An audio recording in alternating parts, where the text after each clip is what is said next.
The pharmacy was bright and cozy. Multicolored jars with all kinds of ointments modeled on the counter. The pharmacy smelled of herbs. The sellers served the customers politely. It was always crowded. In recent years, many people willingly took natural preparations of natural origin, preferring to be treated with them instead of traditional antibiotics. The company's reputation was impeccable. Raw materials were purchased in the mountains. Herbs were collected in ecologically clean places. Honey was also natural. Emily Johnson, a 35-year-old woman, entered the room. She looked amazing, almost imperceptible daytime makeup, short haircut, a slim figure, a real eye-catcher. A lot of men looked up to her, but the staff was a little intimidated. Emily was very demanding.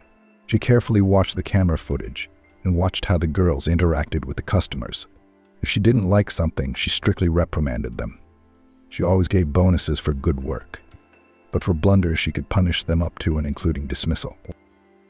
The girls greeted her politely, but Emily was in a bad mood today. She nodded dryly and said, "Sarah, when you let a client go, come see me."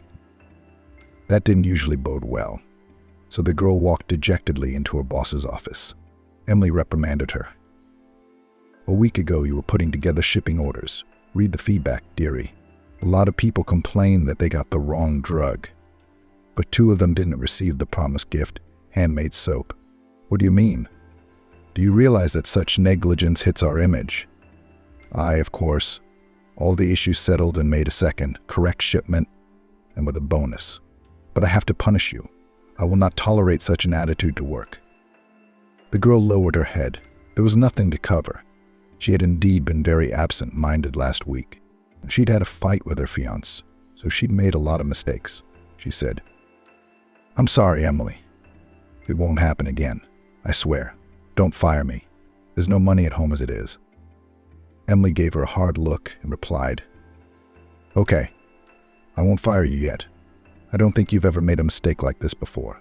But this is your last warning, and you're not getting a bonus. If it happens again, we'll say goodbye. At work, all you have to think about is work. Dismissed." Emily turned on the computer and started doing the bookkeeping and checking reports. There was a lot of work to do.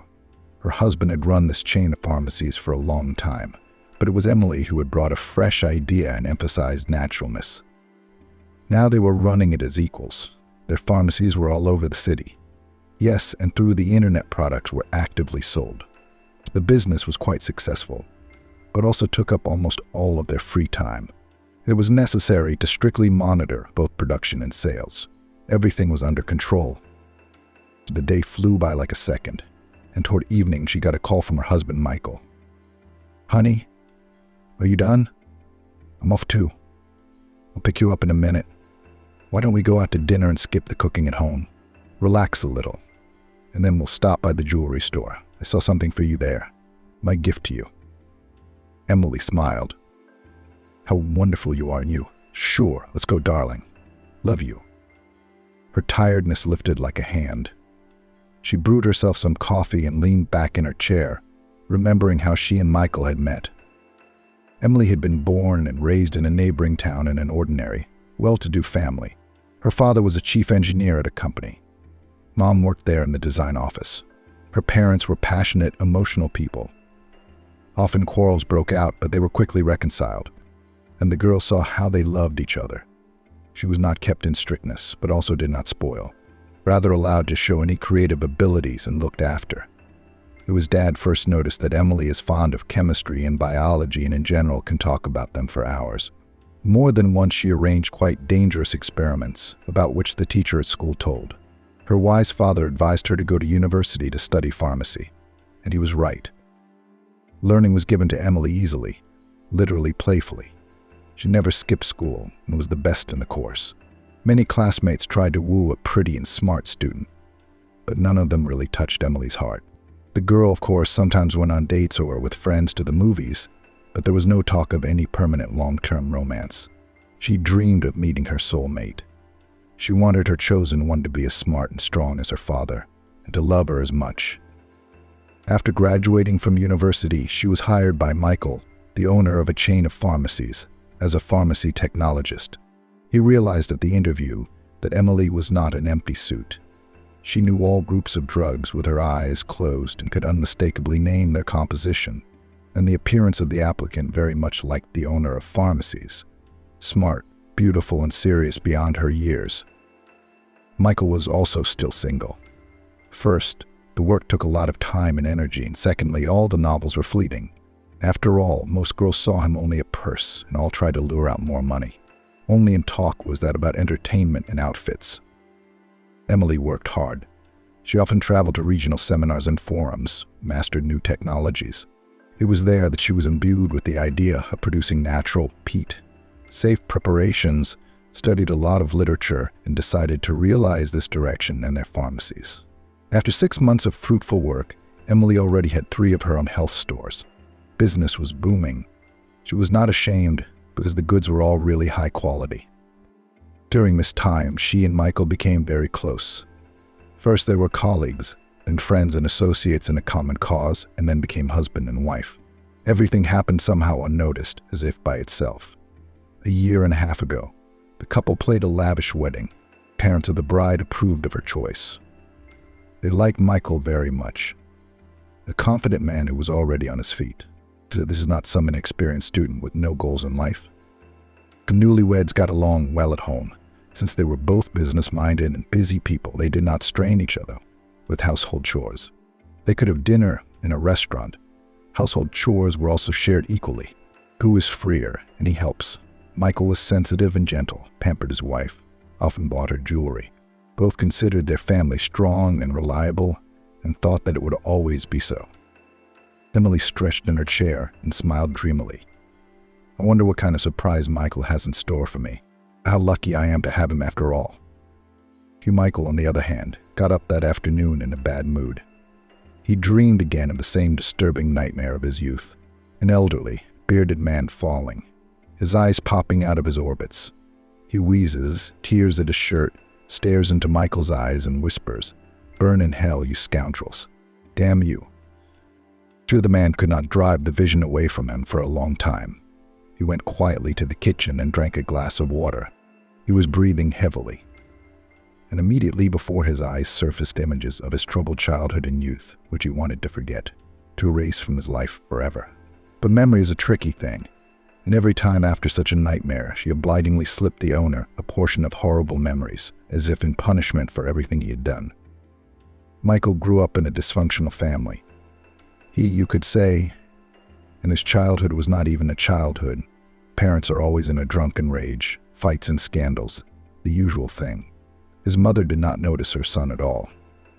Sometimes she looked at him distantly with a cloudy look from alcohol and did not react at all to any attempts of the child to get close to her. The father was a debauchee, often arranging a beating for all the household. Little Michael, too, had some. The only family was a favorite grandmother, Rosie. She was like a shield protecting her grandson. Sometimes she herself received a slap because of him. She tried to clothe and feed him, keep him from being beaten. But could she do much? After all, from her own bad son took away her pension, threatening to throw out of the apartment if he did not give it to her. In general, the situation at home was unbearable. Most of the time the boy spent on the street, playing with the same poor yard hooligans. Only his grandmother loved little Michael, and his parents hated and was very ashamed. His grandmother also saw him off to first grade. He was the worst dressed. He carried a tattered backpack on his shoulders. His classmates immediately made fun of him. So when he was 7, his grandmother died. She was beaten drunk by her own son, Michael's father. He went to prison. The mother finally went down, and Michael was taken to an orphanage. Many children do not like this place, especially those who grew up in normal families, cannot get used to the state regime and strangers. They really want to get back into the family to feel the comfort of home. But for Michael, the orphanage was rather a rescue. He was cleaned and dressed. No one drank anymore. Psychologists for 3 years were able to make him a normal child. Michael did well in school. He especially liked math and physics. He also read a lot. The teachers couldn't get enough of him. They praised the boy for his diligence in his studies, sometimes treated him with goodies brought from home. The boy loved books, fully immersed in the story, and as if transported to those events. And he felt like a policeman, a tough cowboy, or Robin Hood, Michael dreamed that when he grew up he would definitely become rich and successful and never drink and abuse his children, or not become like his bad parents. Teachers said that he should study further, that there is every chance to succeed. At first, Michael himself thought so. He was serious. But as soon as he left the orphanage and began to live independently, then all his dreams collapsed overnight. It turned out that it was urgent to find a job and earn a living, and there was no one to help him at first. He didn't get into university. He failed the exam. It was very frustrating. They didn't hire him for a job without education either, unless it was the blackest and lowest paid. The kid was angry. How could he get rich here? It was a dead end. He wanted everything at once, not to work for someone else's uncle for pennies. That's when he met some old childhood friends he used to live in the same yard with. Alex and Henry had long been registered in the children's police room. They weren't shy about stealing anything or shaking down little kids, demanding pocket money. It was these friends that got Michael into trouble. They suggested he do the real thing, rob a jewelry store. They'd been there a long time, and they'd been looking into it. The old handyman's always alone. No cameras, no security. But there's plenty of gold. Michael hesitated, unable to make up his mind. No, guys, I don't want to be a part of this. And if we get caught, then jail and everything. And how will we sell this gold? I don't want to ruin my life. But Henry could be persuasive. Kept saying, "What are you, a fool? You're just trying to screw your friends. You've always been weak, or what? You were afraid of your father, so you waited until he put your grandmother in the grave. Think about it, asshole. This grandfather is always alone. We won't even touch him. We'll just scare him, put stockings on his head so he can't see our faces. We'll take what's ours and leave. That's all. It's easy to sell. I know a place. No one asks questions there. You can start a new life like you wanted, or move far away. You can do anything if you have the money in your pocket. But if you're so scared, just stand guard. Stay out front." And that was that. Michael was very nervous. His hands were shaking. He remembered that frightening day in great detail. He was standing outside the front door, looking through the crack at the street, at the people passing by, and silently praying that it would all be over quickly. At that moment, his heart was ready to jump out of his chest from fear, and sweat was running down his back. Suddenly, Michael heard the clinking of breaking glass, the muffled voice of the jeweler, the shouting and swearing of his buddies. Then suddenly, Alex's hysterical voice, "Henry, I think he's dead. I don't think he's breathing. What are we going to do? We're going to jail now." Michael remembered the rest of it poorly. He went down the stairs and saw that the master jeweler was indeed lying on his side, wheezing.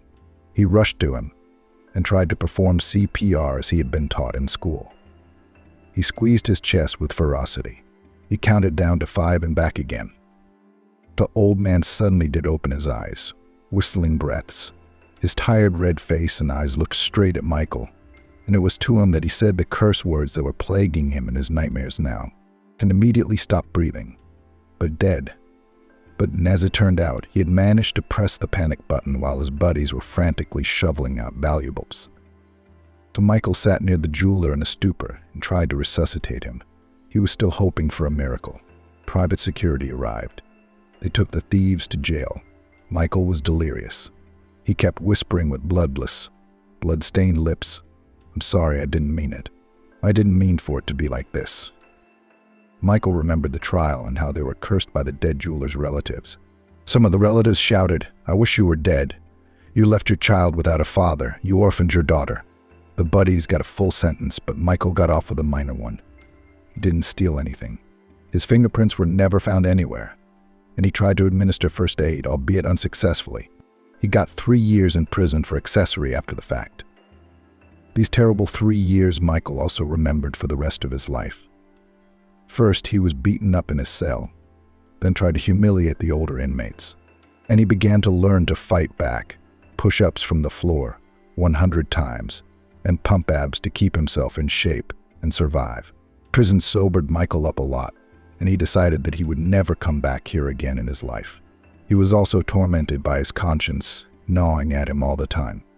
It turns out that he not only ruined his own life, but was also involved in the death of a man, and he'd ruined his daughter's life, too.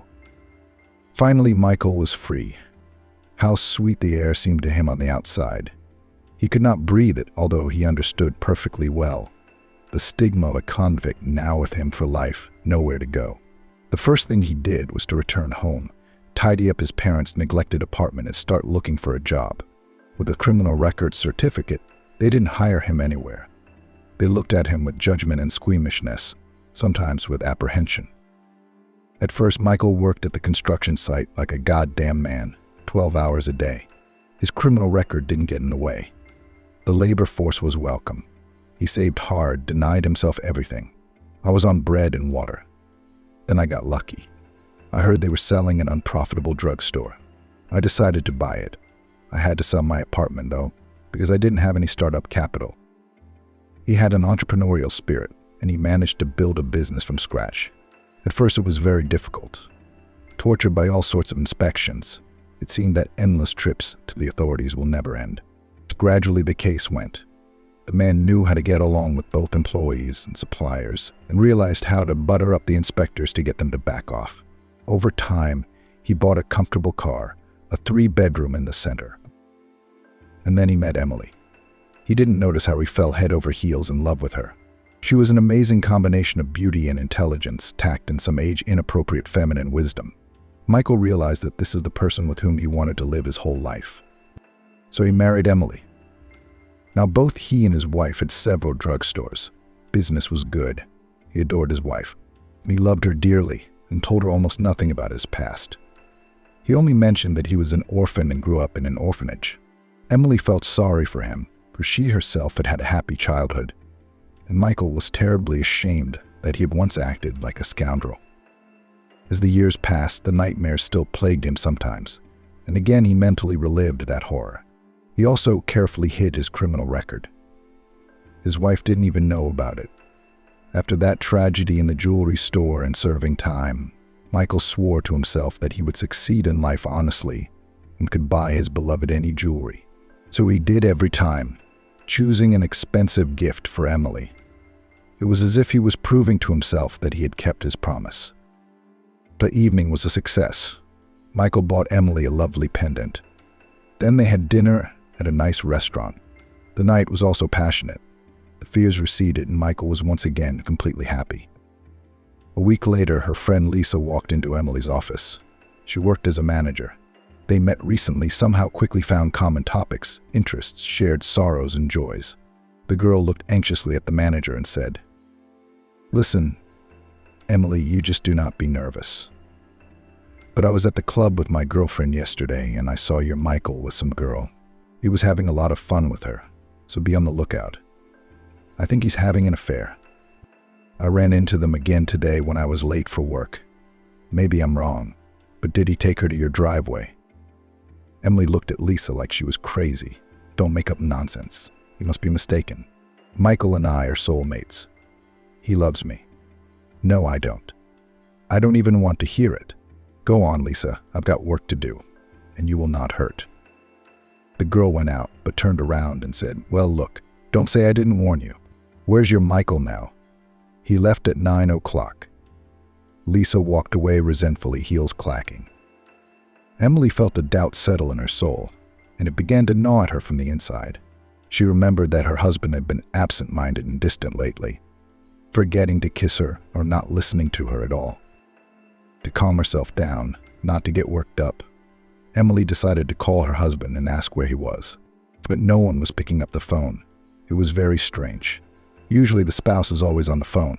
After all, he often receives calls from his partners and colleagues. Emily herself does not know why she snapped and rushed home. It was somehow bad and anxious.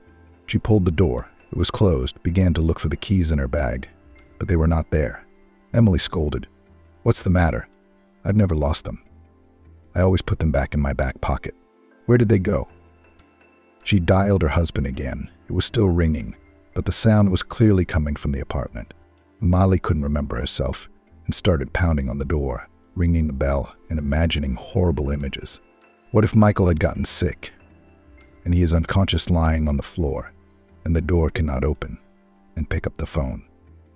The woman called her neighbor, Uncle John, and asked him to open the door. He was working as a locksmith. Finally, she got in. Already in the hallway, she caught the floral, pleasant smell of another woman's perfume, and her heart jumped and went into a frenzy. Emily entered the bedroom. Her husband's phone was on the bed. There were over 20 missed calls from her and from the same unknown caller. Emily's machine dialed the number and immediately heard a sweet female voice. "Well, Kitty, why are you scaring me so much? Why don't you answer the phone? I got there all right. I had a great time with you. You're like a tiger in bed, you jumped on me like that. When are we going to see each other again? I'm so sick of you spending more time with that old woman than with me." The woman, unable to remember herself, asked, "Hello, who are you?" The girl was suddenly silent, and then the same voice said defiantly, "I'm his fiancé. And who are you? And why are you answering the phone?" Emily, amazed at the girl's insolence, replied sharply, "And I'm his wife. And Michael is my husband. And I'm not going to ask you to call here again. Okay?" But surprisingly, Emily Johnson didn't hang up. She yelled, "It's really good of you to pick up the phone. I love Michael and he loves me.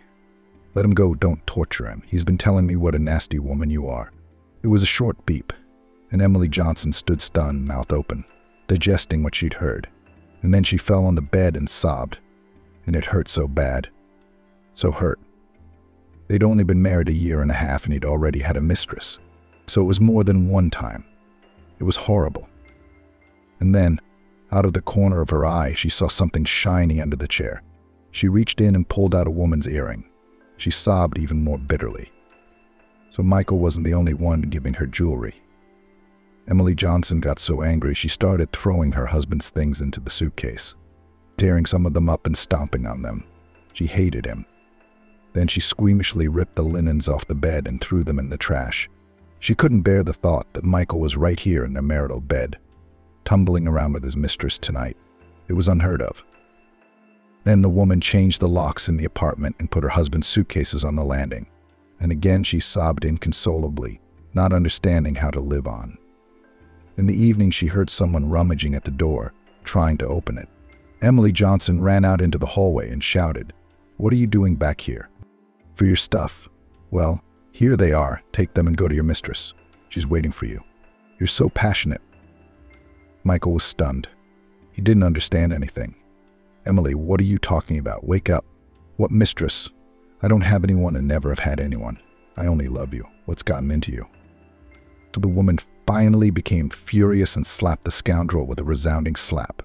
"You scoundrel, lying so brazenly in your eyes and not blushing. You brought your girlfriend to our house today. Here, take it back. She lost her earring in your bedroom. I can't see you anymore. We're getting a divorce, and I don't want you to set foot in this house." Michael couldn't take it either and exploded. He lost his temper and said sharply, "Well, that's too much. Are you out of your mind? Actually, this is my apartment too. I'll stay in a hotel, of course, while you calm down. But then I hope we can talk normally. Hysterical freak." Michael left, realizing that talking to his wife now was absolutely useless. Emily Johnson sobbed and dialed her friend's number. "Lisa, you were right. Michael is cheating on me, the creep, the bastard. I can't be at home, I'm so sick. Can I come over?"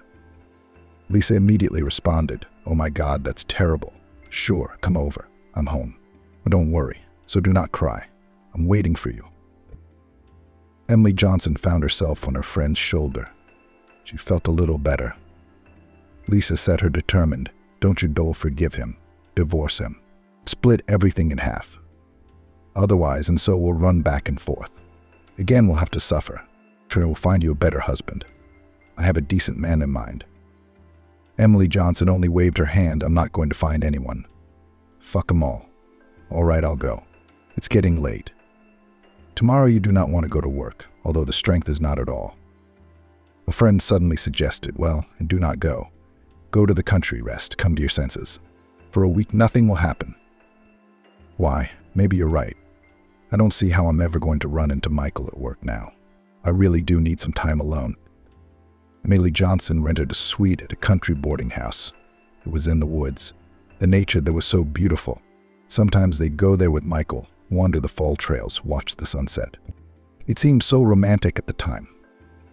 Emily Johnson left. She thought she'd relax, unwind, go to the sauna, have a spa treatment. But that's not what happened. Suddenly, she wasn't feeling well. She was nauseous all the time. Her head was pounding, and dark thoughts kept her from eating or sleeping. Michael was cutting off the phone, but she stubbornly refused to pick it up, not wanting to hear another round of his lies. She made it through 4 days instead of a week and came home. She was a mess. There was no peace at all. Emily decided to go to the doctor since she wasn't feeling any better. She thought it was just stress. But the doctor told her, "Congratulations, you're pregnant. You're about 4 weeks along. So we're keeping the pregnancy. Will you be registering? At your age, I wouldn't recommend abortion. You may not have the baby at all." Emily, as if in a dream, got dressed and left the office without answering the doctor. The news had shocked her. She thought, but why now? If I had found out a week ago, I would have been very happy. And now what to do? Divorce and deprive the child of his own father? Or get an abortion? Oh, it's all so confusing. It seemed that all the troubles came upon her at the same time. There was trouble at work, too. Sales had plummeted, revenues were paltry. Emily couldn't find the cause. Obviously, there was an enemy in her team, who passed their branded prescriptions to competitors and wrote nasty things about her pharmacies on the internet. But who he was, she'd never been able to figure out. How much she missed her husband's support, his warm words, tender embraces, strong-willed decisions. Emily was beginning to worry. Michael hadn't shown up at the company for a week. What's wrong with him? Where is he? Jealousy and resentment mixed with worry filled her soul. It was exhausting. And then the woman decided not to hurry with the divorce and consulted with their family lawyer, Notary Thomas Parker. They'd been doing business together for a long time. He is a proven man, does not talk to anyone, and will definitely give sound advice, how it is better to do and who will get what from the property and the company in case of divorce. Their meeting was held in a cozy cafe. Emily eagerly told about her troubles, about her husband's infidelity, and asked for advice. Parker listened attentively, did not interrupt, but more and more frowned, drummed his knuckles on the table and thought about something. Then he said, "I'll tell you what, Emily. I don't know what kind of cat got between you and your husband, but I'm pretty sure he wasn't cheating on you. I'm about to do something unbecoming of a lawyer and give away someone else's secrets. But I'm going to tell you something. You have a right to know. The thing is, Michael came to me recently. He made a will where absolutely everything he owns goes to you when he dies. Can you hear me? Absolutely everything. But would he do that if he had a woman on the side? I've never seen such cases." Emily even opened her mouth in amazement. How? Why did he decide to write a will in the first place? I mean, he's still in the prime of life. A healthy man. Or is there something else I don't know? Has Michael been in some kind of trouble? But tell me, don't keep me waiting. Thomas sighed. Yes, you don't know everything. And Michael told me not to tell you. But I can't do that. He is gravely ill. He just found out himself. That's why he made the will. He's really down. You know, he doesn't want to fight. He loves you, Emily, and he's very hurt by your breakup. Will you ask for advice? Well, my opinion is this. You need to get together with Michael and have a calm, unemotional talk. Don't rush into a divorce. Chill out. You have a very good family. You don't want to ruin it. And now, excuse me, it's time to run. Things are waiting. The lawyer left, and Emily sat in a stupor, digesting what she had heard. All her hatred and anger toward her husband vanished. She decided for herself, even if Michael had cheated, she was ready to forgive him. After all, he repented, wants to return to her. He calls 10 times a day. She should give him a second chance. Now is not the time for a fight. Her nearest and dearest is in trouble, and she has a duty to help him. Emily dialed her husband with determination. He answered immediately, as if he had been waiting for her call. The woman exhaled and said quietly, "Hello, Michael. I'll be home in an hour. Come over. We need to talk about everything." The man was overjoyed, for he had longed for his Emily and sincerely did not understand what was his fault. So he said, "Hello, my love. I'm on my way. I'll be right there." The meeting was warm and exciting. Both of them threw themselves into each other's arms and cried for a long time. Then they talked all night in the kitchen. Michael made up his mind and told Emily about his childhood and the robbery, about being in prison. You see, this story from the past torments me. It's my sin and my cross. I am indeed guilty of that, but for nothing else. I swear I never cheated on you once. On that unfortunate day, I did forget my phone at home and was out on errands until the evening. When I got home, you almost killed me, and I still don't understand why. I don't know who called me. I don't know how a woman's earring ended up in our apartment or whose it is, honestly. Emily thought for a moment. Now I'm starting to seem to realize something. Someone decided to break us up on purpose. I remember exactly that I had my keys in my purse the night before. When I got home, I didn't find them there. They were gone. I had to pick the lock. I thought I'd lost them myself. Turns out somebody stole them from me and set the whole thing up. Ooh, our competitors aren't interested in our family squabbles, and there's no personal enemies. I mean, it's all very strange. It's a dark story. But that's not what I'm worried about right now. Tell me, Michael, why didn't you tell me you were sick? Are we strangers? Why did you decide everything for the two of us? We have to fight. What's your diagnosis? The man sighed heavily, rummaged through his briefcase, and handed Emily the results of the examination. Yeah, I'm still in shock myself. Nothing hurts, no cough. I just had my annual fluorography, and when they gave me the result and sent me to the dispensary, I was horrified. It's over, Emily, it's over. What's the point of going there? Endure excruciating chemo and then die anyway. No, if I'm gonna die, I'm gonna die. I didn't know how to tell you, Emily, and now we're fighting. And I thought it was better that you didn't know. The woman waved her medical form and yelled, "Oh my God, you're so stupid. How can you not realize that I love you and I need you in every way, healthy and sick? I'm not happy without you, Michael. And I'm pregnant. I just found out the other day. What are you trying to deprive your child of a father?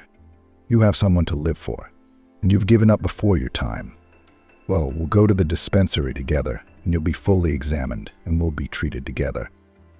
Do you hear me? I'll be there for you. I'll help you, I'll support you. Oncology isn't a judgment call. But people live with it for years. You just have to have faith." Michael couldn't contain his emotions. He began to pull Emily to him and kiss her. "This is the best news I've heard in days. Sunshine, my darling. Thank you for such news. Yes, I'm going to make mountains now.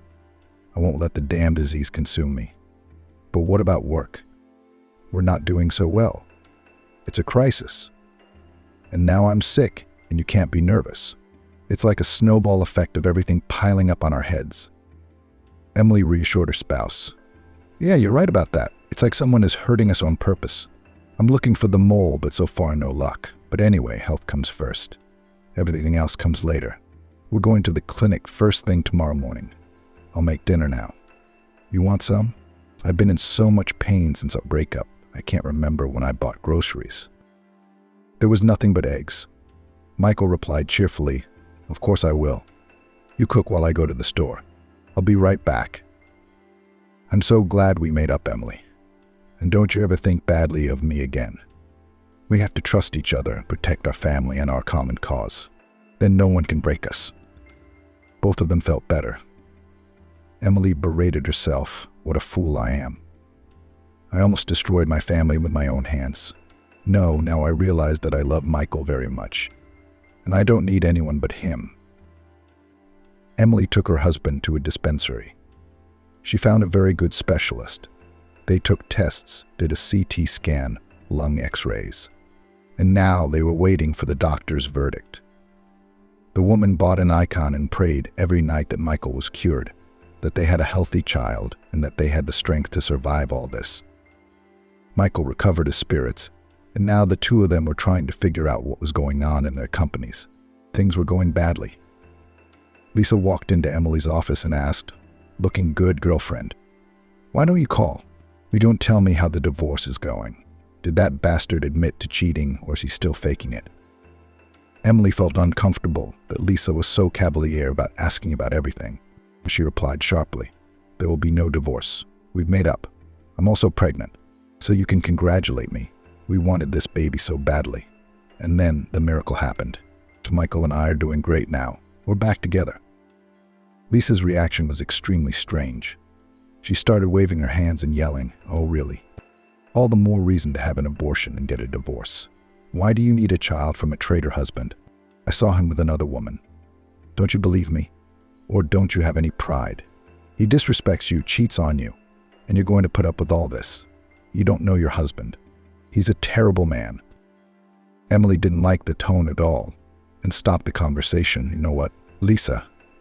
This is none of your business anymore. I thought we were friends and you were happy for me.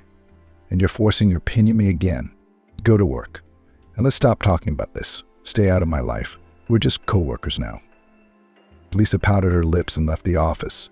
Emily couldn't get rid of the feeling of anxiety and unpleasant residue. After this conversation, she decided to communicate with her less and not to tell her anything personal. The next day was the anniversary of the death of her and her husband's mutual best friend. They decided to go to his grave. But there were renovations going on at the main entrance. Workers were digging up everything. So Emily and Michael had to go around and enter the cemetery from the other side. They walked along a row of graves and suddenly saw a beautiful monument. It depicted an elderly man with a beard and glasses. There were a lot of fresh flowers around it. A lamp was burning, and there was a wreath with the inscription from his beloved daughter. Michael whispered, "Oh, what a thing. There he was, the same jeweler whom we took his life by our attack. I remembered his face for the rest of my life. I have nightmares about it. How guilty I am in front of him." The woman also cried out, "So this is the father of the late Lisa, my co-worker friend. I saw the same portrait in her house. I even asked her who it was, and she said it was her dad.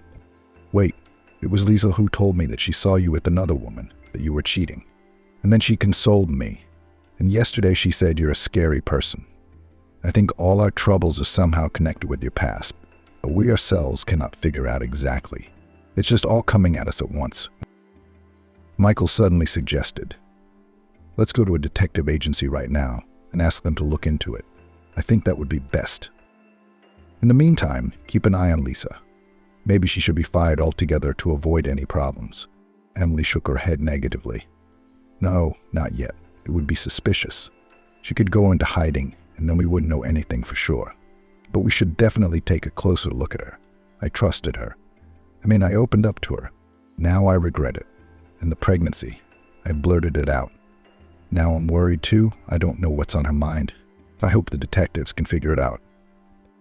The next day, Lisa came into Emily's office again. She was holding 2 coffees and hot croissants. Smiling sweetly, she said, "Hi, Emily. You'll have to forgive me. I really did say too much to you yesterday. After all, it's none of my business.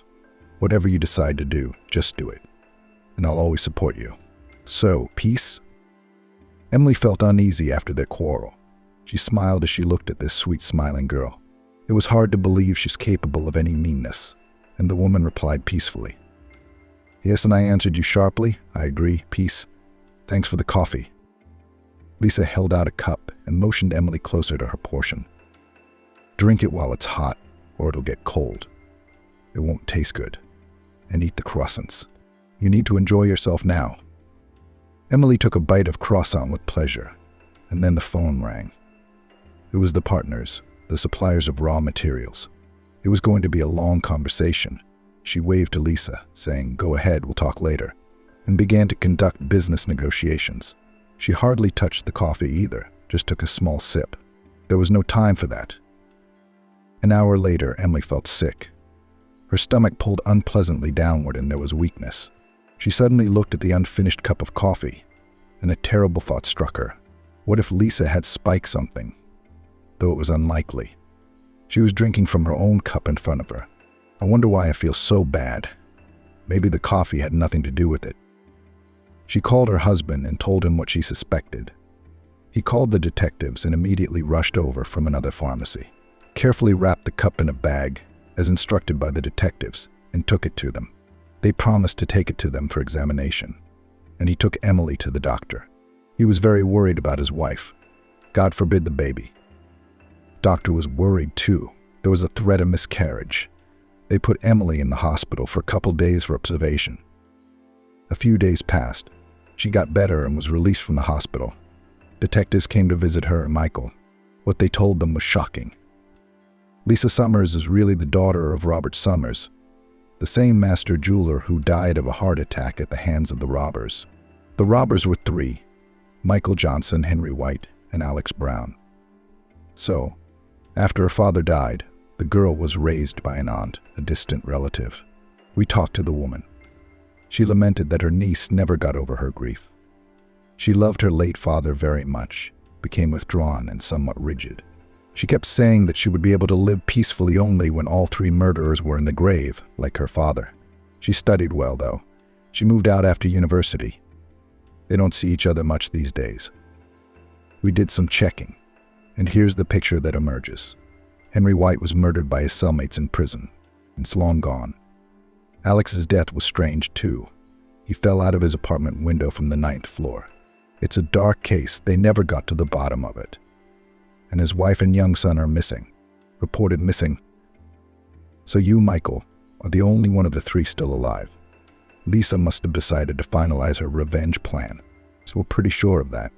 Here are the lab results. The coffee was laced with a miscarriage-inducing drug.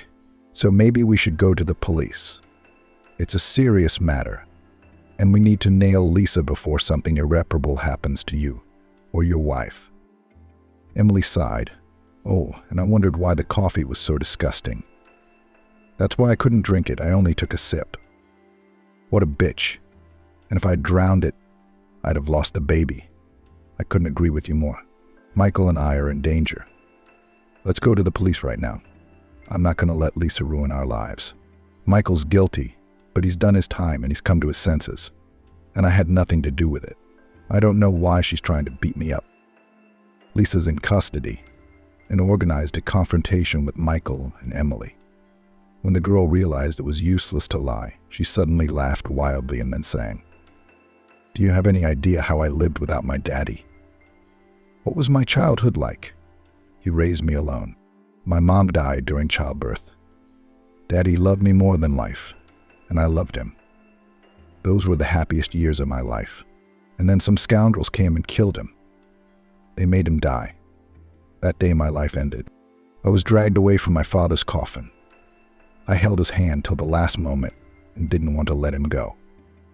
After the funeral, my paternal aunt took me in, took pity on me, formalized guardianship, and received money for me correctly. She treated me normally, fed me, clothed me, taught me. But I felt with every cell of my body that I was a stranger, an extra in their family. Her husband always looked at me unkindly. He could shout, and her son did not hesitate to express himself, called me an extra mouth and hinted that he would not wait for me to leave his room. I fell asleep every night with only one thought, that these killers of my dad would die too. One was lucky. He found his own death. Didn't even have to do anything. The other one had to be helped. But you can't prove anything. I didn't know about the third one for a long time. Then I found on the internet that Michael Johnson became a businessman. There was an article about how white and fluffy he was and how he'd achieved everything by himself. I hated him even more then. I mean, my dad's long gone. We crippled his life, and he's getting rich. And I realized I had to act. I got a job with him on purpose, to his wife and his trust, and began to destroy his happy and prosperous life brick by brick. So it's kind of fun to watch his business fail because I'm the one who gave the data to the competition. And now Michael is bankrupt. I really wanted him to suffer more. With his baby gone, I would have succeeded. But Emily was smarter than I thought and started to suspect something. I'll still never rest until I've destroyed his life to the ground. So why has my daddy been in the grave for so many years and this creep lives and rejoices? Is that fair? Lisa was hysterical. She threw herself at her abuser, trying to claw at his face with her sharp fingernails. She was instantly twisted and led away. Michael clutched his head with his hands, breathed heavily and said, "It's all my fault. Because of my past, my wife and child almost got hurt. And she's right, her father's death was all my fault. I still dream about the jeweler dying in front of my eyes and cursing me." Emily hugged her spouse, trying to support him somehow. The investigator shook his head. "We'll send Lisa for a compulsory psychiatric evaluation. I think her obsession with revenge has turned into an illness and she's a danger to people. He will figure it all out." Don't worry, she can't hurt you anymore. We'll look into Alex's death and his family's disappearance. I think Lisa was involved in that too. She just actually confessed to it. Either way, she's going to be punished. And what kind, it's up to the court to decide. Michael walked away from the investigator completely devastated. The guilt had increased 100-fold. He got into his car and mumbled, "Emily, I'm a monster. I mean, Lisa could have grown up to be a normal person. Because of me and my buddies. She's obsessed now, sick. I think my illness is payback. Punishment for my grave sin. If you knew how sorry I am that I agreed to be a part of all this. But there's no going back now." Emily spoke softly, urging Michael's husband, "You can't do this. Stop punishing yourself. You've already served your punishment. You've realized everything. God is merciful. He forgives us our sins. The main thing is to sincerely repent of them and draw conclusions. It's not your fault that Lisa became like this. Understand, you need to let it all go and move on. Well, do not believe me, let's go to church with a priest to consult. Repent, confess, it will be easier." Michael did so, and he did feel better. The mentor explained that you need to stop torturing yourself and live according to your conscience, keeping the commandments, take care of your loved ones and your family, and promise to pray for Lisa's soul. Soon the couple was invited to the clinic. All the results were ready. A real miracle happened. It turned out Michael didn't have any tumors. There are only problems with enlarged nodes in the lungs. He was given a course of treatment. He quit smoking and couldn't be happy it was over. But the family business couldn't be saved. Lisa tried. While the spouses solved all their personal troubles and problems, ran the situation, had to sell everything for nothing. After paying all the debts, there was very little money left. Emily and Michael sat in the kitchen and thought about what they should do next. Suddenly the woman suggested, "Honey, let's give up everything, sell the apartment and go to the sea.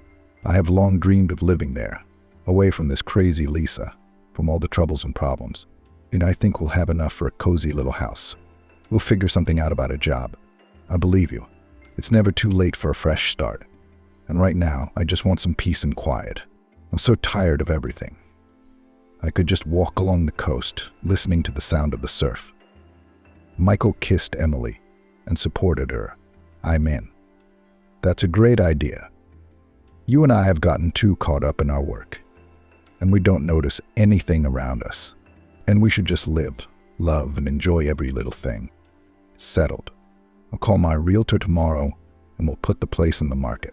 Thank you, sweetheart, for being with me, for being there for me. Together we will overcome everything, because we are family." The Johnsons sold everything and moved south. They bought a cozy mansion with large vineyards and began to settle down. One day they were tearing down the barn and yard and found a nest in the attic. The yard gray cat there brought kittens. They were already grown up, so pretty. The woman took the one she liked the best in her arms. It was a real picture. He was ash-colored, and his eyes were big and bright blue. She cuddled him gently and said, "Honey, let's keep him. Look how funny he is. I'll call him Smoke. Ever since I was a kid, I wanted to have a kitten, but I never had the time. It will be our first pet at the new place." Husband laughed. Mama Cat looked strictly, but he pressed against his leg and purrs, as if she knew him long ago. Michael suggested, "Well, no, let's take them all. We'll call the cat Simka and the other kitten Basil.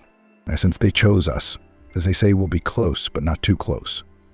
I myself remember them from childhood. The boys of the orphanage hurt them, often abused the animals, and I always fought with them.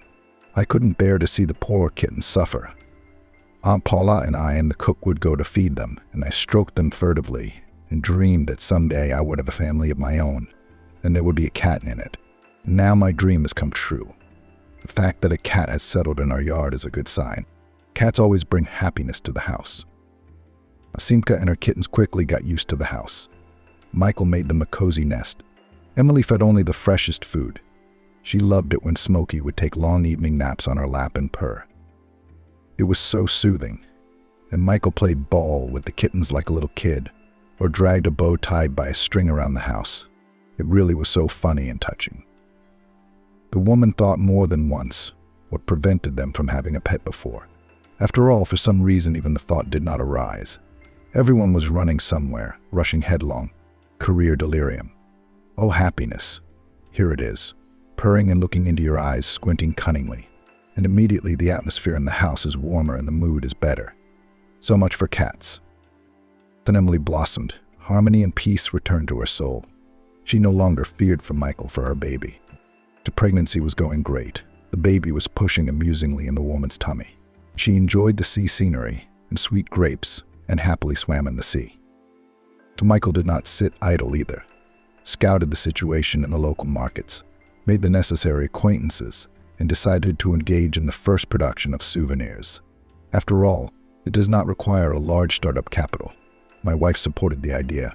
She has a well-developed imagination and her hands are golden. And she and her husband began to master keychains, pillows with aromatic herbs for sleep, pendants and dishes with painting. Emily remembered her recipes for herbal remedies and ointments and decided to slowly master this direction. So they lived quietly and peacefully, in love and harmony. They were looking forward to the appearance of their beloved daughter. The investigator called them several times, reported that Lisa was recognized completely insane. The mania of persecution and revenge did not leave her, and she will now stay in a psychiatric hospital for a long time. The woman immediately became aggressive as soon as she stopped treatment. Unfortunately, the thirst for revenge superseded all other feelings in her soul, and she was never able to forgive her offenders. And investigators also found out that it was Lisa who ruined Johnson. It turns out that her lover was just working for the competition. She gave him all the information about the company. Together, they managed to smear Michael. Suppliers and customers began to abandon them, having read false reviews on the internet. So Lisa was halfway through her revenge plan. All that remained was to destroy the businessman's personal life, and that's where it all went wrong. Emily changed her mind about the divorce. That's when Lisa decided to kill their baby in utero. She knew how much pain she'd caused them. It was a miracle she didn't succeed, and Emily managed to keep the pregnancy. So in the opinion of investigators, Lisa is unlikely to leave the gates of a mental institution. The spouses even pitied her, because in Lisa's life there was nothing but bitterness and hatred. Nothing good. Or rather, there was, but she did not notice anything. Lisa did not aspire to create a family, to give birth to a child, as most women. She had a black soul, no matter how it was. Sometimes the couple came to their hometown, visited the grave of the jeweler. Michael each time asked his forgiveness and took care of the tombstone. He believed that he was very lucky that he was able not to embitter, not to go after prison on a crooked path, and was able to find his love and create a strong family. This mistake of his youth was a lifelong lesson and a reminder that one should never do that. In due time, Emily gave birth to a wonderful daughter, Angelina. Michael almost went crazy with worry in the emergency room, waiting for Emily to give birth. But when he took his baby in his arms, he immediately began to kiss the little wrinkled nose and could not look at his little princess. Emily was crying too, and only now she realized what is the real happiness of women. Being a mommy is the main reward for a woman. Her parents came to visit. Everyone rejoiced at the arrival of their granddaughter. They did not let the little girl out of their arms. Michael very much respected Emily's parents, warmly welcomed them. After all, he himself had never had such a loving father and mother. So in fact, his wife's parents were now his own. Michael enjoyed fishing with his father-in-law.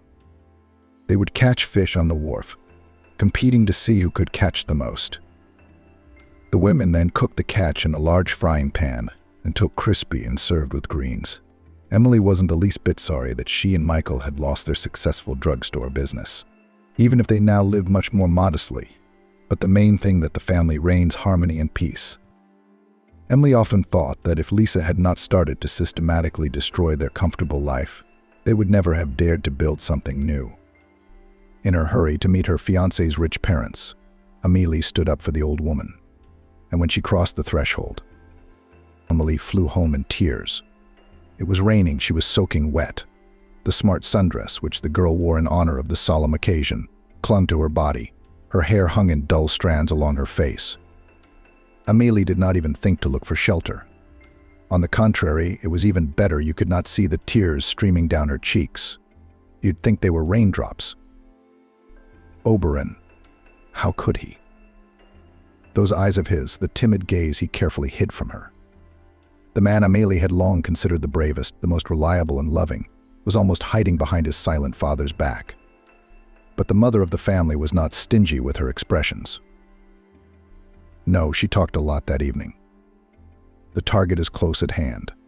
The outline of a large mall, which is only a 2-minute walk from the house, is already visible in the distance. Wow. It took Amélie about half an hour to get from the center. She would have waited longer for the bus, that's for sure. That's what resentment does to people. Amélie didn't even notice she'd gone about 10 or 12 kilometers. Amélie stopped.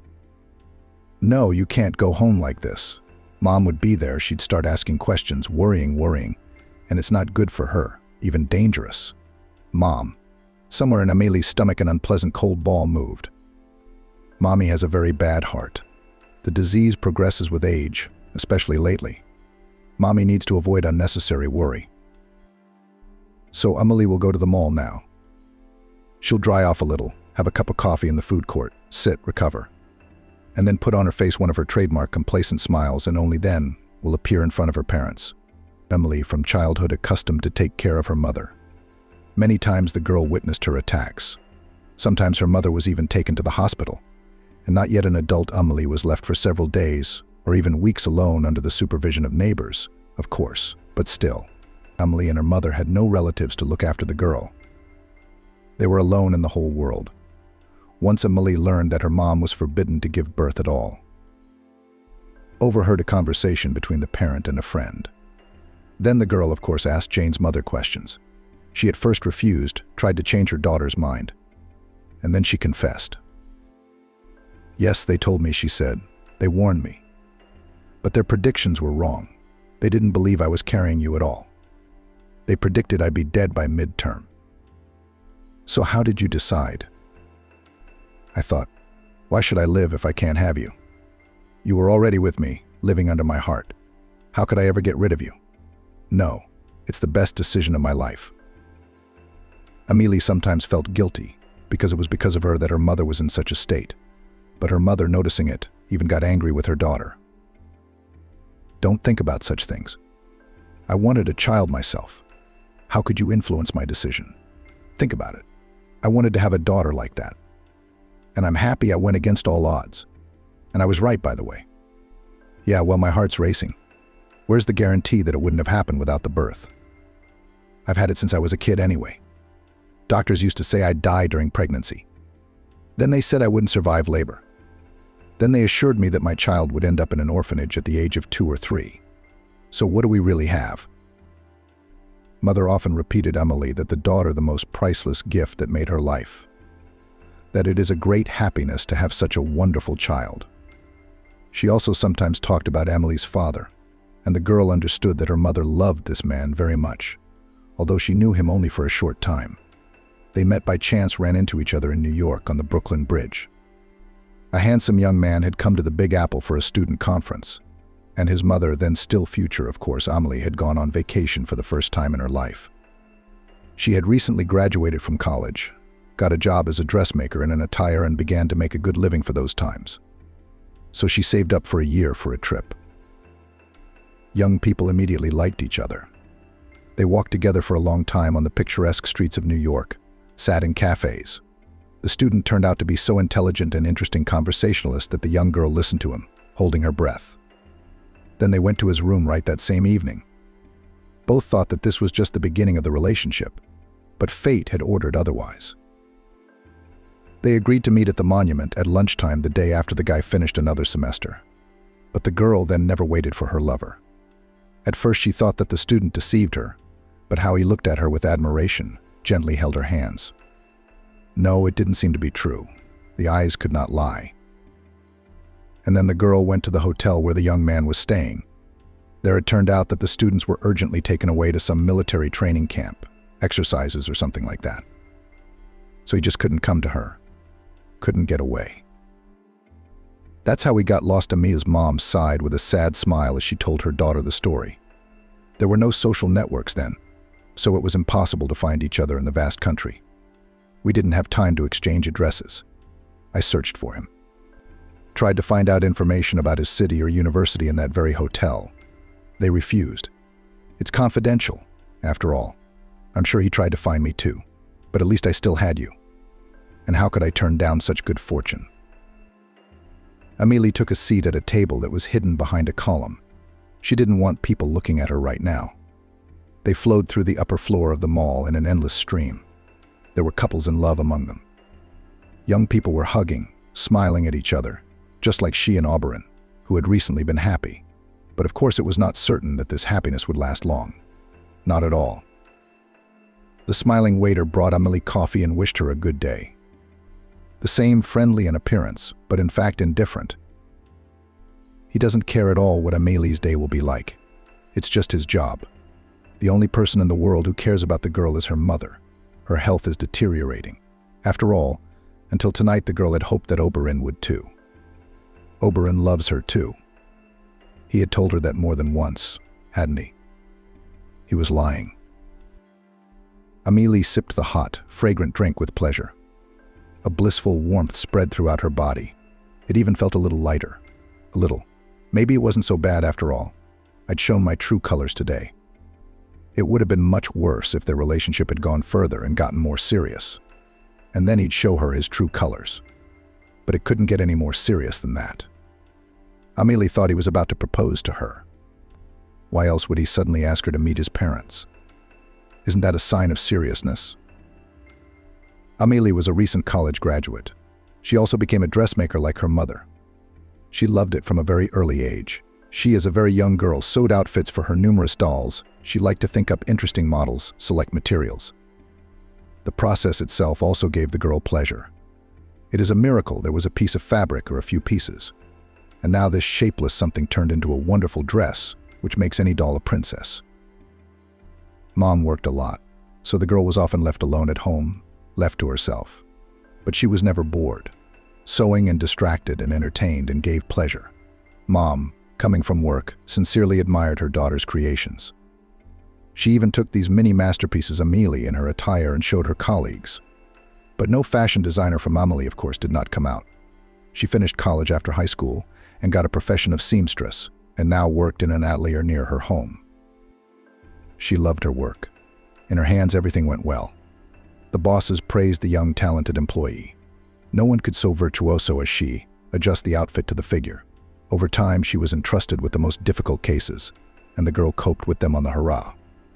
She even liked difficult tasks. She saw them as a challenge. Amélie ordered herself another coffee. She needed to warm up. She didn't want to get sick and infect her mom. There was no way she could be sick. Amélie had recently done the almost impossible, arranged a consultation with a distinguished professor of cardiology. And it's completely free.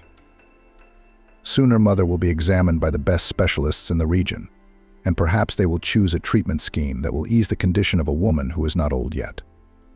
Mom is just over 40, and yet like a 100-year-old woman she chokes when she walks, and her shelf in the bathroom cabinet is filled with batteries of medicine bottles. All of this made Amélie sick and very scared. Oberon somehow distracted the girl from these sad thoughts. A switch. By his mere existence, it was as if he lived in some other world. The son of wealthy parents, flitting through life like a carefree moth, meeting friends, traveling, partying. Always smiling and cheerful, he seemed to infect others with his optimism. Oberon is also, of course, handsome, tall, athletic, correct facial features, wide white-toothed smile, charming dimples on his cheeks, and eternal bronze tan on his body. Oberon often traveled with his parents. Even in winter, they flew to the ocean, where they sunbathed and splashed in the turquoise waves. Oberon also dressed stylishly and tastefully. He looked like a guy from a fashion magazine and could easily have been a model. But he had very different plans for this life. Oberon was studying at a prestigious economics university. When he and Helene first met, the guy was just finishing his penultimate year. Ahead was a difficult but interesting year, state exams, writing a diploma, graduation, and then work for his father, a well-known local businessman, owner of a network of car services. What could be in common between this bright representative of the golden youth and a poor girl, recently graduated from college and working as a seamstress? But they had a fateful meeting in a nightclub. Emily had never been fond of such places. For one thing, it was expensive. To visit this club, she spent half of her salary, which was irrational in her situation. But Susie, her childhood friend and neighbor, had asked, literally begged Amelie to keep her company. Susie had always dreamed of a beautiful life and planned at least for one evening to plunge into the atmosphere of an expensive nightclub. She had even bought a dress for the occasion. How could Amelie refuse? Amelie immediately did not like the fact that the table was occupied, and Susie immediately rushed to the dance floor. Amelie recognized her friend's silhouette among the dancing crowd and wondered, what is there to like here? The music is so loud that it seems that my eardrums are about to burst. It's stuffy, cramped, smoky. Well, since I'm here, I'll have to stay with my friend until the end. We can't leave her alone. Amelie put on her favorite tight jeans and a wide-flowing top. And as it turned out, she was the one who had guessed the right outfit, not Susie in her dressy dress. Almost all the girls in the club were dressed about the same as Amelie. Not a ball at all. A couple of times she managed to get her friend out on the dance floor. "Did you come to sit here?" Susie asked, her eyes blazing with joy. And Amelie danced among the crowd of young people. Yes, it was certainly nice to relax and let the sound waves take over. At one of these moments, Oberon came up to her. He simply stood beside her and began to dance, copying and complimenting Amelie's movements. The girl, noticing this, was embarrassed, stopped, but he smiled at her in a friendly manner, took her hand and led her in the dance. Amelie spun so deftly and confidently that the two of them seemed to become one. It was an incredible sensation. During the dance, the girl looked at her unexpected beau. Handsome, incredibly handsome, stylish and dressed very expensively. Amelie had an excellent understanding of things, because she worked in an attire. The young man was wearing clothes of expensive brands. How did such a guy even pay attention to her? Perhaps the dance would end, he would smile and leave to his equally rich friends. He probably just liked the way Amelie danced. So he paired her up for a few minutes. But Oberon didn't leave. He asked for permission to walk Amelie to her table. And since there was no one at that table, as Susie continued to conquer the dance floor, the young man offered to keep Amelie company. Wow. Amelie's heart was pounding like a jackhammer. She couldn't believe that a guy like that wanted to hang out with her. That night, they tried to talk honestly, but the loud music was getting in the way, making it almost impossible. Still, Auburn managed to shower Amelie with compliments that she had never heard from him before. "You are very beautiful and plastic. You have simply beautiful eyes." As soon as I saw them, something in me immediately turned upside down, Auburn said, looking directly at Amelie and looking very serious. The guy clearly wasn't joking or being sly. He was saying what he felt. Amelie was confused. Previously, she had only heard compliments about her undoubted talent for sewing. The girl did not consider herself beautiful. At school, the boys did not pay attention to her, noticing only the classmates with more prominent forms. What about Amelie? Skinny, tall, angular, who would look at such a thing? There were no guys at college and no guys at work. So this was the first time Amelie had ever received such delightful compliments that made her head spin. Of course, she fell in love with Auberon at once. In her mind, he was the most beautiful guy in the world, except she didn't believe anything was possible between them. Too different. Auberon asked Amelie to leave him her phone number. Amelie dictated the numbers. The young man saved her number and asked her to do the same with his. Auberon then escorted both friends in a cab home. Svetka tried to flirt with the young handsome man all the way. She, heated by drink and vivid emotions, did not immediately notice that Auberon clearly sympathized with someone other than her. The guy very delicately repelled these attacks, trying not to offend Svetka. With this, he conquered Amelie even more. What a sensitive alert. Before parting, Auberon kissed Amelie's hand. It was obvious that he wanted more to hold the girl against him, maybe even kiss her on the lips. Amelie felt it, but the boy held back and limited himself to an elegant gesture. Still, Amelie didn't believe that Auberon would call her back. The next day was a day off, and Amelie didn't have to go to work. Since the morning, she had been in suspense. On the one hand, she wanted Auberon to call, she wanted to feel the same feelings as yesterday again.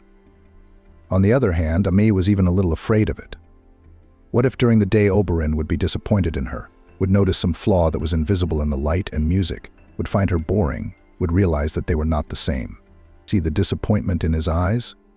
That would be painful. Oberon called and said he'd pick Amelie up in an hour. He suggested a trip to the city ponds, a walk in the park, to get to know each other. He added that he couldn't think of anything else but their meeting yesterday. Amelie was very nervous about this date. She tried on all the outfits, choosing the best one, even applied light makeup, which she almost never did.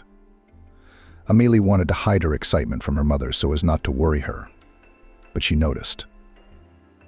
Going on a date, she asked with a smile. Amelie nodded. "I'm so excited for you. I hope it's a good one. Just be careful." "Okay, don't worry, Mom. We're going to a crowded place," Amelie assured her parent. The fact that in this crowded place she would go in the car of an almost unknown guy the girl did not mention. Why bother her mom? She cannot explain and prove that Oberon is definitely a good man and will not do anything bad. Her mother had not communicated with him, had not seen his eyes, and I don't think it's possible to put it all into words. Amelie, of course, did not know much about cars, but when she saw Oberon's foreign car, she was stunned. She immediately realized that it was a very expensive model. A dark blue, glossy, streamlined car. The carriage as served Oberon smiled from the driver's seat. Amelie braced herself and got into the car. Despite the huge difference in wealth, Oberon behaved with Amelie simply and sincerely joked with her, complimented her, asked her questions about her life and told her about himself. Gradually, Amelie relaxed. Oberon is so natural, so intelligent, so sweet. He's nothing like the Majors, the spoiled sons of rich parents. And stop living in stereotypes. All people are different. They took long walks in a beautiful park with fountains, fed the ducks, sat in outdoor cafes, laughed and talked. It feels like I finally met a kindred spirit. Oberon shared his impressions. "You're so real. I've never met anyone like you before." "What are the others like? Artificial or something?" Amelie smiled. "Exactly artificial," exclaimed the boy. "That's a very accurate word. They see in me only a purse and a pleasant appearance. With you, it's completely different." These words made Amelie's heart warm. It made her feel good to know that she was special to Oberon, not one of many. "Yes, that leaves you with nothing but sympathy," the girl joked. "I guess I've been hanging around in the wrong circles." Oberon smiled, looking warmly at his companion. Their romance resembled a fairy tale. Amelie had never dreamed of such a thing. The girl loved paperback novels, but never thought that one day she would practically be the heroine of such a read. Here's the revised text. Oberon made Amelie surprises, showered her with compliments, took her to the most interesting and unusual places in the city that she didn't even know existed. He sincerely enjoyed her reactions, surprise and admiration. "Are you so easy to please, so easy to surprise?" he sometimes said. "It's such a pleasure. I feel like a completely different person around you. I can't even express it." Oberon liked very much the sincerity of the unspoiled Amelie, and the young man often reminded her of how beautiful she was, showed photos of famous models and actresses similar to her, gave Amelie things that emphasized the advantages of her appearance. Oberon took care of Amelie. He tried to please and protect her. It was so pleasant. The girl was beginning to feel like a real princess, beautiful, fragile, and loved. She had never thought of herself that way before. Of course, her mom noticed the changes happening to her daughter and knew her boyfriends. But they didn't know each other. The woman asked her daughter questions about her chosen one. When she learned that the man was very rich, she tensed up a bit. "Be careful, daughter. After all, rich people choose their life partners as equals, and with the rest they just have fun and spend time," she said. "What's with the stereotypes, Mom?" Amelie argued. "Of course my mom doesn't understand anything. It's not like she doesn't know Oberon, doesn't see the way he looks at me. Oberon isn't like that. And anyway, it's the 21st century, and you're still suffering from some relic of the past." "I just don't want him to break your heart," the woman said, shaking her head and looking anxiously at her daughter. "So what's the bottom line? Did Mom turn out to be right after all? Time goes on. Nothing changes. Could it be that at first Oberon was really enchanted by Amelie? She really wasn't like his previous girlfriends. Modest, unspoiled, hardworking. No whims. Obedience and admiration. Amelie, in an effort to please Auburn, adjusting to his wishes, often agreed with his opinion, even if she herself thought otherwise. She wanted him to be happy with her. But of course there could be no future for them together. Then they were simply blinded by feelings. The girl refused to accept that fact. Amelie and Auburn were together for almost a year. The relationship between them became more and more serious. The girl could no longer live without her lover. He also wanted to spend as much time with her as possible. Only he didn't have as much time as he would have liked. Auburn was finishing his last year of university, and he often went to the sea with his parents. From warm lands, the guy invariably brought his beloved interesting jewelry, bright souvenirs, exotic outfits. The girl missed him. "Someday I'll show you all this beauty. You will look very cool in a white swimsuit against the background of ocean waves," Oberon said. "When I graduate, I'll announce to my friends that I have a fiancé." "Really? That sounds a lot like a proposal deferred in time, but still, of course, a fiancé," Oberon nodded. "And what are you against it? I thought it goes without saying that we would be married soon. Now it is true is not the time yet, but the event is just around the corner." Amelie simply put her arms around Auberon, snuggled up against him, and closed her eyes. She felt truly happy. As such, Auberon had not proposed to her. There was no ring, no discussion of a wedding. It was simply implied from that very dialogue that they would get married sooner or later. Then Auberon got his degree. His father got him a job, as had been implied from the beginning. The boy started earning decent money. He used to be sponsored by his parents, which he never hid. Now the guy was rapidly becoming financially independent, which he was very happy about. Amelie rejoiced with him and dreamed that now he will finally make her an offer. But for several months after the defense of the diploma, the proposal did not follow. But one day Auberon said that it was time for Amelie to meet his parents because their relationship is very serious. So the family is eager to communicate with the chosen one of the only heir. "Do you think it's necessary?" Amelie clarified. She was very anxious about meeting Auberon's relatives. Family had always been very important to him. The girl knew it and was afraid to disappoint her parents and her beloved. "Of course I will." "Well, what are you worried about?" "Everything will be fine," answered Auberon. Amelie, as always, immediately unconditionally believed the words of Auberon because he then still seemed strong, reliable, decisive. If her lover said that everything would be all right, then it would be so. The meeting was scheduled for Friday evening in one of the most luxurious restaurants in the city. Amelie looked at the photos of the atmosphere of this place in social networks and began to worry even more. She always felt uncomfortable in such interiors, although Auberon periodically invited her to such places. But then it was Auberon himself, and this time she would have to interact with his parents. There was no telling how they would feel about her. On the other hand, even if her mother and father didn't like her, it wouldn't affect their relationship. He is already independent and grown up. He makes his own choices, decides everything in his life. Auberon had emphasized it many times, so Amelie's happiness was not at stake in this situation, but still wanted to please the parents of her beloved, so that in their future family reigned peace, harmony, warm relations. About the upcoming meeting, Amelie preferred not to tell her mother Helene, or she would definitely get excited, and she cannot. Recently, the health situation of Amelie's mother was getting worse. The very young woman was sick. She was often dizzy, her heart was aching. She could barely get to work, stopping at every pole to catch her breath. The doctors would throw up their hands. "What do you want?" "You have a serious defect. They told you not to give birth. You didn't listen." The disease progressed rapidly. "We are not gods and cannot work miracles," said the doctors at the hospital, where Amelie's mother went now almost every week in the hope of getting a new effective treatment. She always got the same answer. But nothing. Soon there will be a consultation with the professor, about which Amelie had agreed. This luminary of medicine will definitely help them. Amelie decided to take the trolleybus to the restaurant. She had no money left for a cab. It was still a week away from payday. The lion's share of her earnings had been spent at the beginning of the month on medicine for her mother. So what if it was a trolleybus?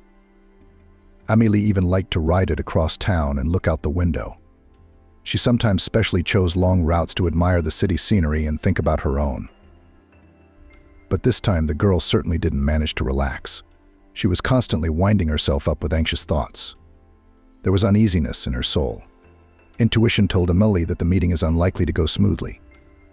And as it turned out later, her instincts had not failed her. The salon was almost empty. Rush hour was long past.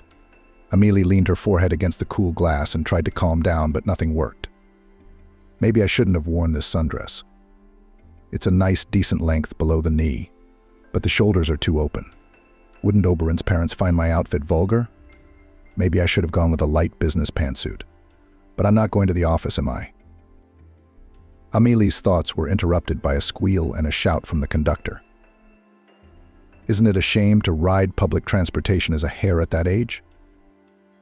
The girl looked in the direction of the sound. At the far end of the cabin near the driver's seat, an ugly scene was unfolding. The conductor in an orange vest, a bearded woman with her hair highlighted with cheap dye, loomed over a dry old woman. She was huddled in her seat, clutching tightly with her hands a shabby bag full of something, and staring at the conductor in a huff. "I explained to you, my dear, I'm going to my grandson's hospital," came a trembling old man's voice. "I spent all my pension on a present for him. Do you understand?" "No." "Well, what's the pity? If I drive quietly here a few stops, the cabin is still empty. And if it's full, I'll get out of this seat and stand in the corner. I won't take the seat for nothing. Whether it's empty or not is none of your business," objected the old woman. "You have shown up," the conductor interrupted her. "It should not concern you, but you are only supposed to pay for the ticket. Be kind and pay the required amount. If I let everyone ride for free, they would stop paying my salary. Pay up or get out." The old lady kept saying about her grandson Andrew, who was hospitalized and needs a transfer, which is carried to him by a caring grandmother. There are medicines, food, some other things. The elderly woman tried to get through to the conductor, grabbed her heart, and seemed ready to cry. But the controller remained adamant she demanded from the elderly passenger money for the fare, otherwise offered her to leave the cabin. Amelie suddenly felt very sorry for this old woman, who was so eager to see her grandson. Maybe there really is no one else to come to the person. It's not a big deal what kind of situation people are in. The toll is not that great. Of course, Amelie was far from being rich, but she would definitely have such a sum for a good deed. The old woman's eyes were so full of despair and fear. No, Amelie simply could not, like the other few passengers, indifferently watch this scene. "I'll pay for this, grandmother," Amelie said and handed the conductor some change. The conductor gave Amelie a ticket with a scornful glance at the old woman. The girl immediately handed it to her grandmother and wanted to return to her seat. But the rescued passenger grasped her hand with her dry and unexpectedly strong palm. "Thank you," said the old woman fervently. "Thank you for your good deeds. Don't think I'm not a beggar. I have some pension. I've worked at the factory all my life. Well, this month I'm in trouble. Grandson Andrew had an accident. I had to buy him everything. I'm taking him to the hospital," said the old lady. "There's no money left at all. You give me your phone number. I'll transfer it to you when the money comes." Another surprise. It turns out that this old woman knows how to use mobile banking. A modern grandmother. "No, not at all," Amelie shook her head. "I won't be poor." The girl was adamant that it was a small sum for her. And the old woman, it is immediately obvious, is in a difficult financial situation. All the way to the hospital, the old woman thanked Amelie and told her about her grandson Andrew. By all accounts, he was a very decent young man. Grandma was worried about him. After the accident, he was in the hospital with injuries. But she was glad that her grandson got off relatively easy. "The wounds will heal. They won't go anywhere," said the talkative traveling companion. "The main thing is that his head is in order." Amelie nodded with a smile. And then the old woman got off at her stop, and the rest of the way the girl traveled in silence. This traveling companion distracted her a little from her anxious thoughts, relieved her excitement. But as soon as Amelie was alone, the anxiety returned. Now, sitting at a table in the cafe, drenched by the rain, Amelie mentally reprimanded herself. She should have listened to her intuition and not gone to this meeting. Now she clearly realized that nothing good could come out of it. She saw the whole situation, but a few hours ago the girl was full of hopes for a happy future together with Auburn. The luxurious atmosphere of the restaurant, of course, added to the girl's excitement. Amelie immediately saw the table where Oberon and his parents were sitting. When he noticed her, he smiled and moved towards her, embraced her, stroked her back, complimented her on her appearance. All this, of course, cheered Amelie up a little. Next to Oberon, she always had a sense of security. As it later turned out, false. Oberon's parents looked pretty much as Amelie had imagined them. Her father was an athletic, trim man with elegant gray hair on his temples, tanned, handsome. The same dimples on his cheeks as Oberon's, the same clear features. It was clear at once who the son resembled. The mother is a well-groomed woman who is, of course, a frequent visitor to beauty parlors. Smooth face with perfect skin, flawless manicure, regal posture, her gaze. The cold stare of light blue eyes. Amelie felt as if she'd been hit by an icy shower when she looked into them. Basically, at that moment, she finally understood everything on an intuitive level, but she hadn't yet realized it with her head. The hope for a favorable outcome was still alive. "Well, hello, lovely young ladies," Oberon's father said without a smile. "Hello," the girl smiled broadly. "At last we have met you." Oberon's mother stretched her lips into the semblance of a polite smile, but her eyes remained serious and cold. Everyone introduced themselves and the waiter brought the order. At first, the conversation went on about nothing. The weather. City news. Amelie periodically inserted her lines, trying to be a full participant in the conversation. After each of her remarks, Oberon's parents looked at each other meaningfully. Amelie watched their reactions carefully. And so did Oberon. He watched his parents' faces, trying to read their emotions. At that moment, the young man looked like a small child rather than an independent, attendant adult, and Amelie didn't like that very much. Then the conversation turned to Amelie herself. "Tell us a little about yourself," asked Oberon's mother. "Our son takes you very seriously. It is not every girlfriend he introduces to us. Although, of course, this is not the first time this has happened. Oberon is a man in love. Nevertheless, I'd like to know more about you." Amelie was disgusted by the "not the first time." She was clearly being insinuated that she was neither unique nor one of a kind, but one of many, and the tone of this richly groomed woman was hostile. There was a metallic note in her voice. "Well, Amelie told me."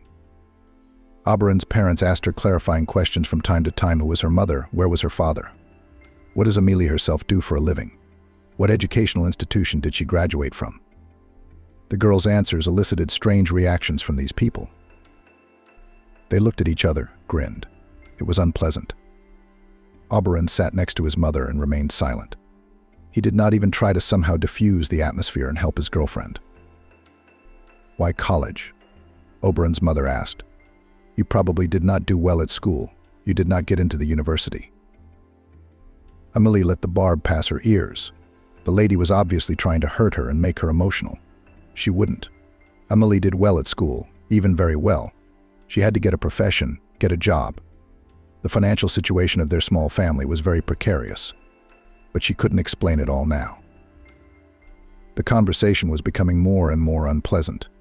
The questions and remarks of Oberon's parents became more and more personal. It was as if they were turning Amelie inside out. The girl talked about herself and for some reason was ashamed of the facts of her biography, although she had never done anything bad to anyone. But Oberon's mother managed to masterfully humiliate Amelie's story about herself. The girl felt herself at this table, next to these people, a beggar and a limited dullard who did not have enough intelligence for university. A poor girl who dreamed of becoming a rich heiress and thus solving her life problems. Or maybe that's what she really was. Amelie, under the icy gaze of the unfriendly woman, suddenly realized that she had really counted on Oberon's help in treating her mother. Oberon didn't utter a word. He didn't even look at Amelie, moving closer to his father. And so it was as if the young man hid behind his mother's shoulder.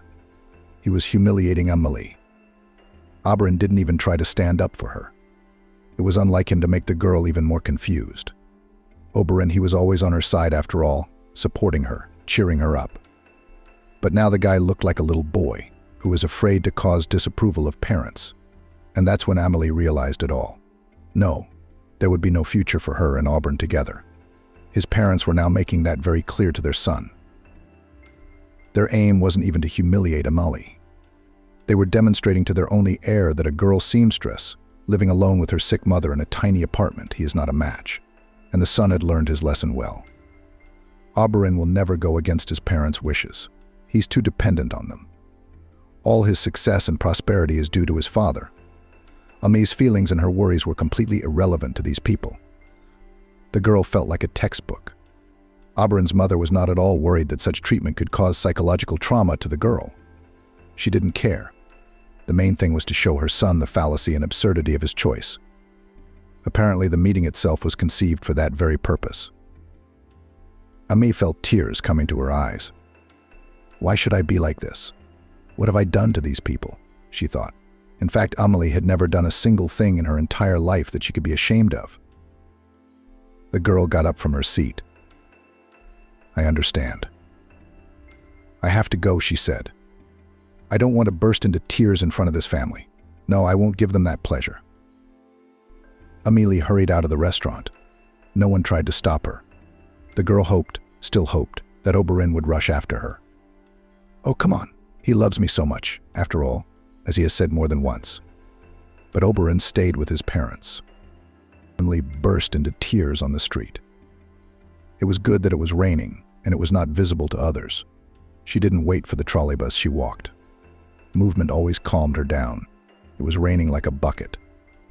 Amelie's light sundress immediately soaked through and clung to her body. Pedestrians hid under awnings to wait out the downpour. Amelie wandered down the road, not even noticing the discomfort. She wasn't in that state. Oberyn. How could he do this to me? I had confidence in the man. Rejoiced that I was so lucky to meet my soulmate so early in life. Turns out I made it all up on myself, Amelie thought. Oberyn was only interested in the girl as a curiosity. He was used to meeting with spoiled princesses, and here was a modest girl who had not seen anything bright and interesting in her life. Perhaps it was pleasant for him to feel like a patron, opening the world to the poor beauty. But he had no special feelings for her. Otherwise, Oberyn would not have sat there like a statue while his mother humiliated a defenseless girl in front of his eyes. And now Amelie sat in the mall, sipping one cup of coffee after another. Her hair was almost completely dry and now curled beautifully. Her sundress had also become dry, and Amelie had recovered enough that she could now show herself in front of her mother. She would behave as if nothing had happened. It may be dark at heart, but her mother must not notice it. Mama must be taken care of. She's the only person in the world who truly loves Amelie, and probably always will be. Men, they're probably all like Oberyn. They can get a nice buzz on your ears and then they're off when they've had their fun. Perhaps her father was the same. Perhaps her mother is hiding something from her. Or maybe she just doesn't realize that the boy she once fell madly in love with has run away from her.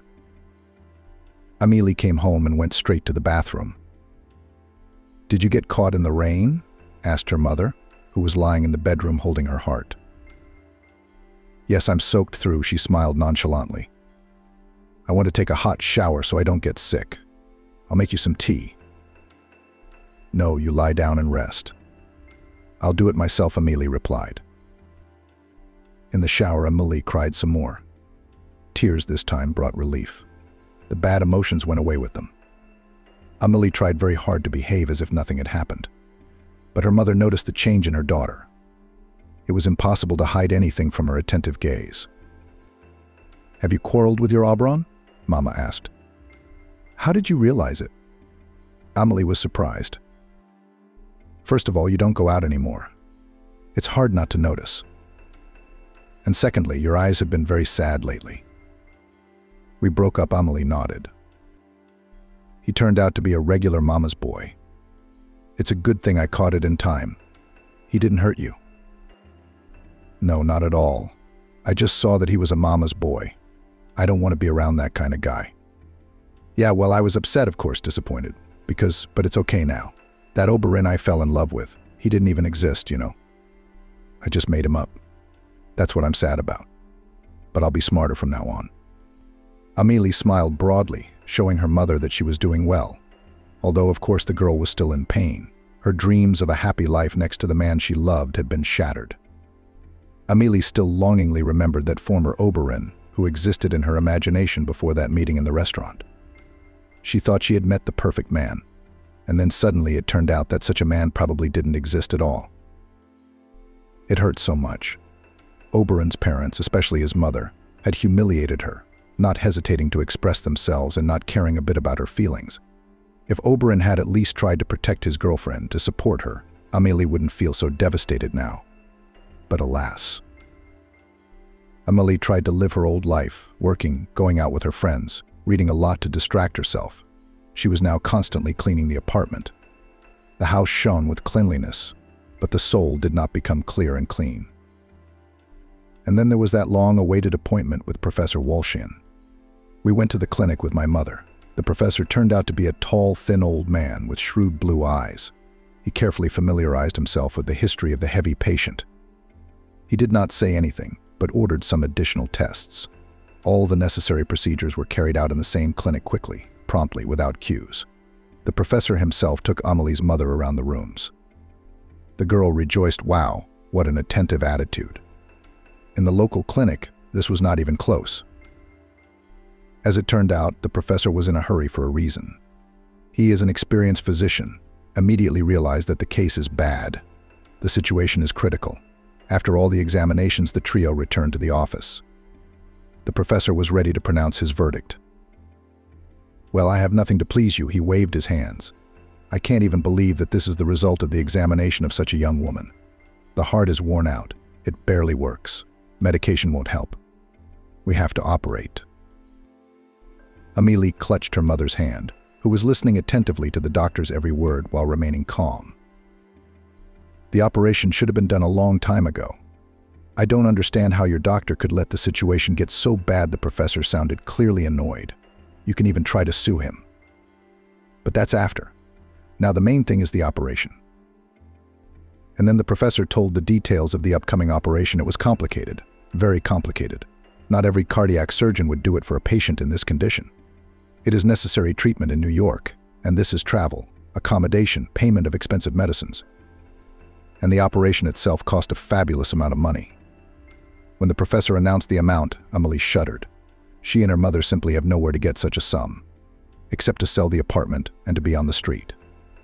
But even so, still real estate so quickly cannot be realized, and we need the money now. "It must be done as soon as possible," said the professor, seriously looking at the confused visitors. "Literally every day counts." "What will happen if we don't operate?" Amy's mother asked. "I just can't imagine where to get such a sum of money. Is drug therapy possible?" "No," the doctor answered immediately. "No medication will help you. Only surgery." "What are we going to do?" Amélie whispered. She could hardly fight the tears that were coming to her eyes. All the previous worries about disappointment in Auburn suddenly seemed to her a complete nonsense. Here it was, the real trouble.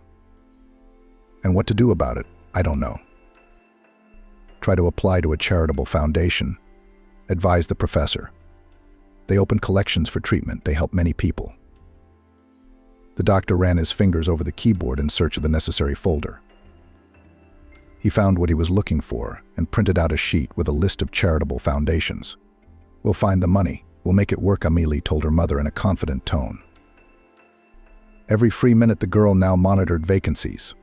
She was ready for anything to go on shift to the north, to respond to dubious advertisements offering obviously illegal activities for relatively good money. But the girl quickly realized that this was not the way out either.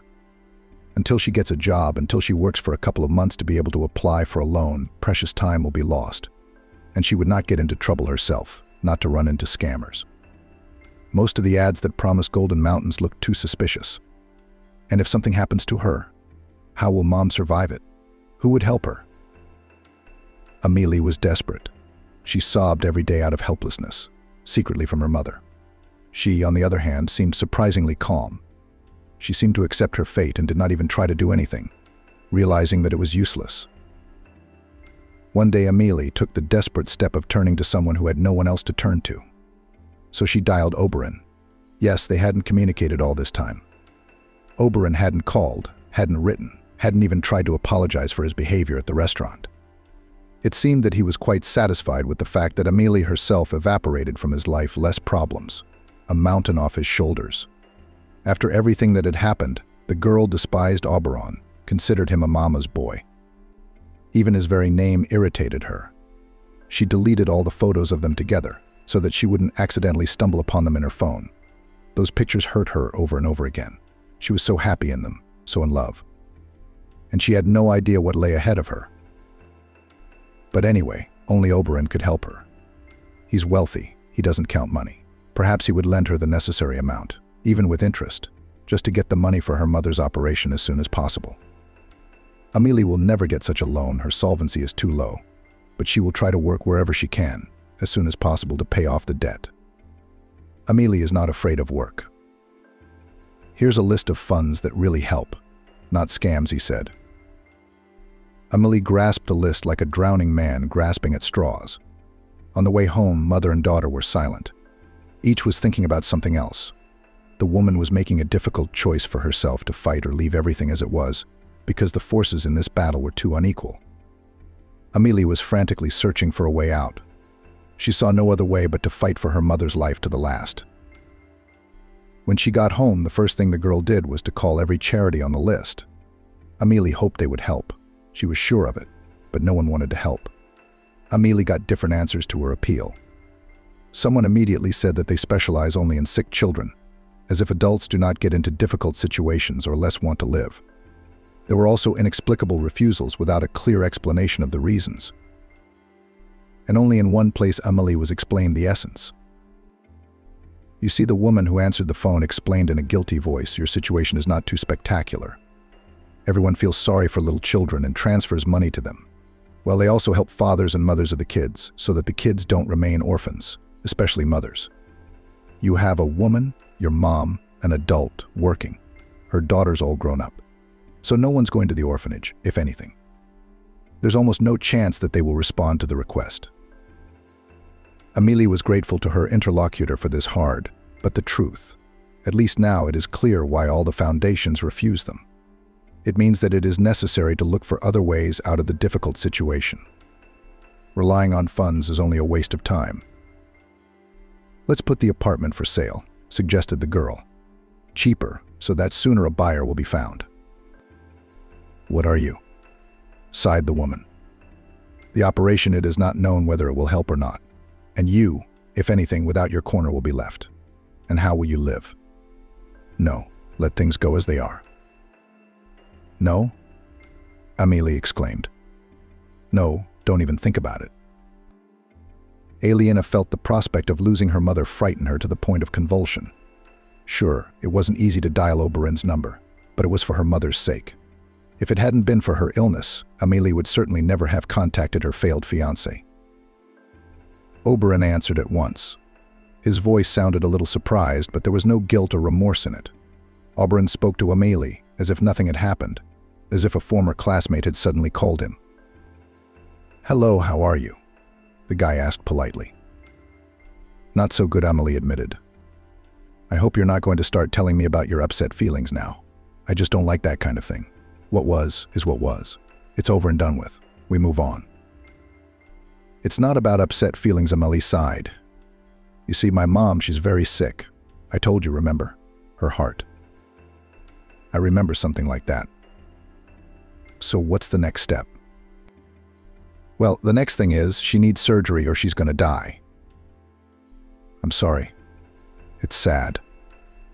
I hope she's going to be okay." "The problem is, it's not free. It costs a lot of money. We don't have that kind of money, and there's nowhere to get it."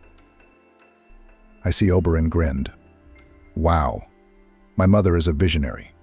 She warned me that this would happen, didn't she, Amelie? Well, she said that once the fish was off the hook, you'd try to get your money another way. True. Mom thought it would be a heartbreaking story about your own illness or the news of your sudden pregnancy. But you brought your mother into it." Amelie was taken aback. Did Oberon really think she was just trying to screw him for money? Had he learned nothing about her during the time they'd been dating? How could Oberon say something like that? It's hurtful, painful, hard. Unfair reproaches and accusations of mercantilism hurt her soul. But Amelie pulled herself together. She can't show weakness now, she can't take offense. Oberon is her last hope. "Look, Oberon, "It's all true," she began in a persuasive tone. "I can show you the certificates, the professor's conclusions, the price list of the clinic," Emily said convincingly. "It's all easy to make up, isn't it?" The boy bent his mind. "The professor will call you himself. I'll ask him." "Hey, you're kidding me." "Yeah, that call could be made by anyone. You got a sucker." "Oberon, but it's true. I can prove it. Besides, I'm not just asking for a huge sum of money. I'll pay it back. I'll pay it all back. I'll write you an IOU. I'll pay you the interest and the debt. My main thing is to pay for the operation as soon as possible. They won't give me a loan. My official salary is too small." "Then how are you going to pay back the debt? You said yourself you can't afford the loan." "I'll work day and night. I'll work hard. But I need the money urgently right now." "That's a heartbreaking story," grinned Oberon. "It's a pity such talent is wasted. You could write novels easily, couldn't you?" "I'm sick of it," the boy said sharply. "I'm sick of listening to this nonsense.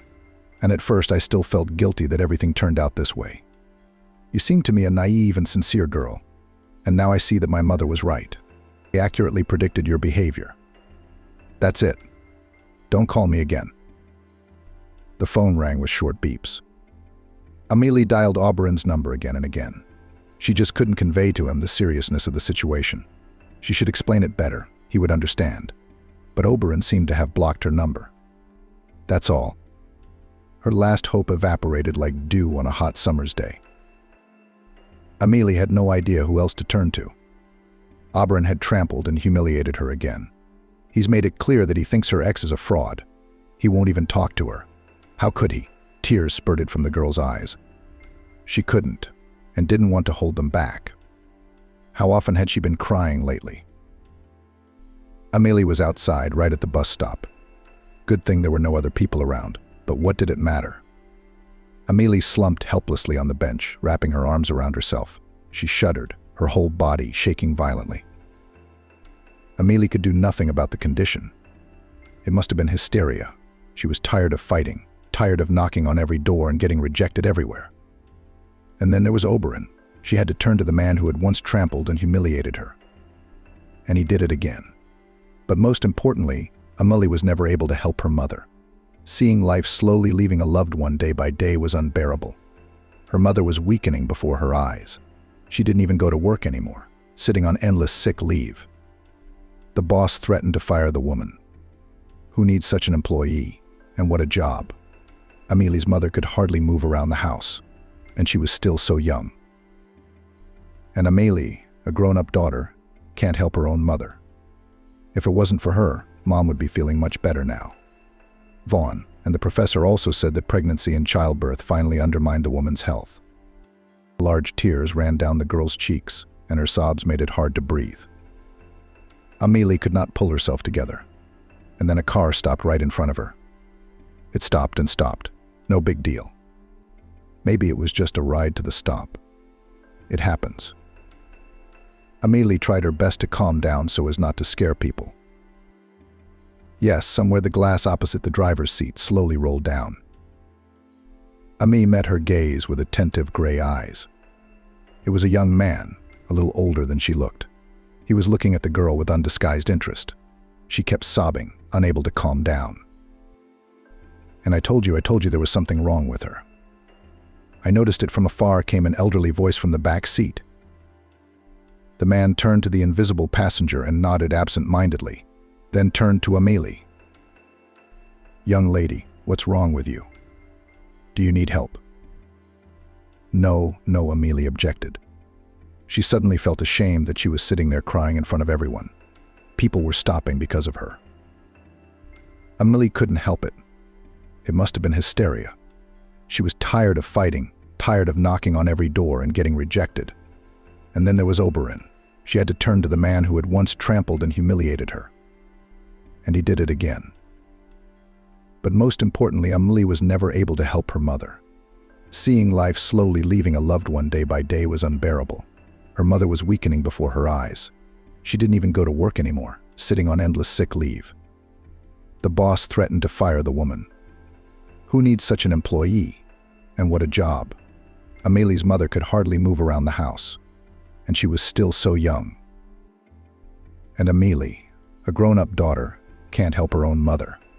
If it wasn't for her, Mom would be feeling much better now. Vaughn. And the professor also said that pregnancy and childbirth finally undermined the woman's health. Large tears ran down the girl's cheeks, and her sobs made it hard to breathe. Amélie could not pull herself together, and then a car stopped right in front of her. Yes, somewhere the glass opposite the driver's seat slowly slid down. Amélie met the gray, attentive eyes. It was a young man, a little older than she looked. He was looking at the girl with undisguised interest. She kept sobbing, unable to calm down. "And I told you there was something wrong with her." I noticed it from afar, came an elderly voice from the back seat. The man turned to the invisible passenger and nodded absent-mindedly, then turned to Amélie. "Young lady, what's wrong with you? Do you need help?" No, Amélie objected. She suddenly felt ashamed that she was sitting there crying in front of everyone. People had stopped because of her.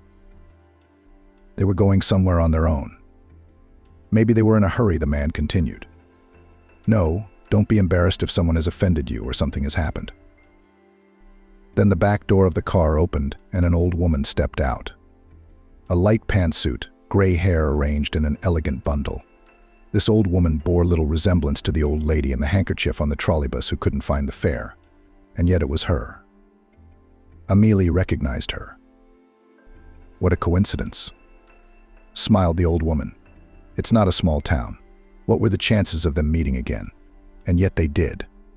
"Agatha, I know you," the old woman smiled warmly. "Andrew, this is the girl from the trolleybus. Remember, I told you who paid for me when I went to your hospital." The man got out of the car too. Now both grandmother and grandson stood in front of Amélie, whose tears had dried from surprise. "Of course I remember this story." The young man smiled at his grandmother, and then looked at Amélie. "Imagine I was in a minor traffic accident. I was taken to the hospital overnight just to observe. I didn't even want to tell my grandmother. It's just that a friend of hers works there as a nurse. So I blabbed. Well, and Grandma dropped all her affairs, bought on the remnants of the pension to me food and medicine for a year ahead and rushed to the hospital," said Andrew with a slight irony. "Here you are again ironizing." The old woman looked reproachfully at her adult grandson. "But you'll understand me when you raise a child from infancy and put your soul into it. Then we'll talk about unnecessary worries and anxieties." Amélie was pleased to watch this friendly altercation. Kind, caring, sensitive people who obviously love each other very much. "And for some reason I thought on the trolleybus that your grandson was a boy, or a teenager," Helene confessed. "For me he is always small, even though he is already under 2 meters tall, and has long provided for himself," smiled the old lady. "What's the trouble with you?" She turned to Amélie.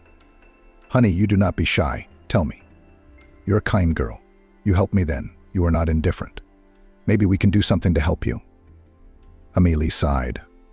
How could these people help her? She was faced with unsolvable problems, too difficult for her. And no one in the whole world could help her. Nevertheless, the girl suddenly realized that she really wanted to share her trouble with someone. Andrew and his grandmother will listen to her, that's for sure. And at least sympathize, pity.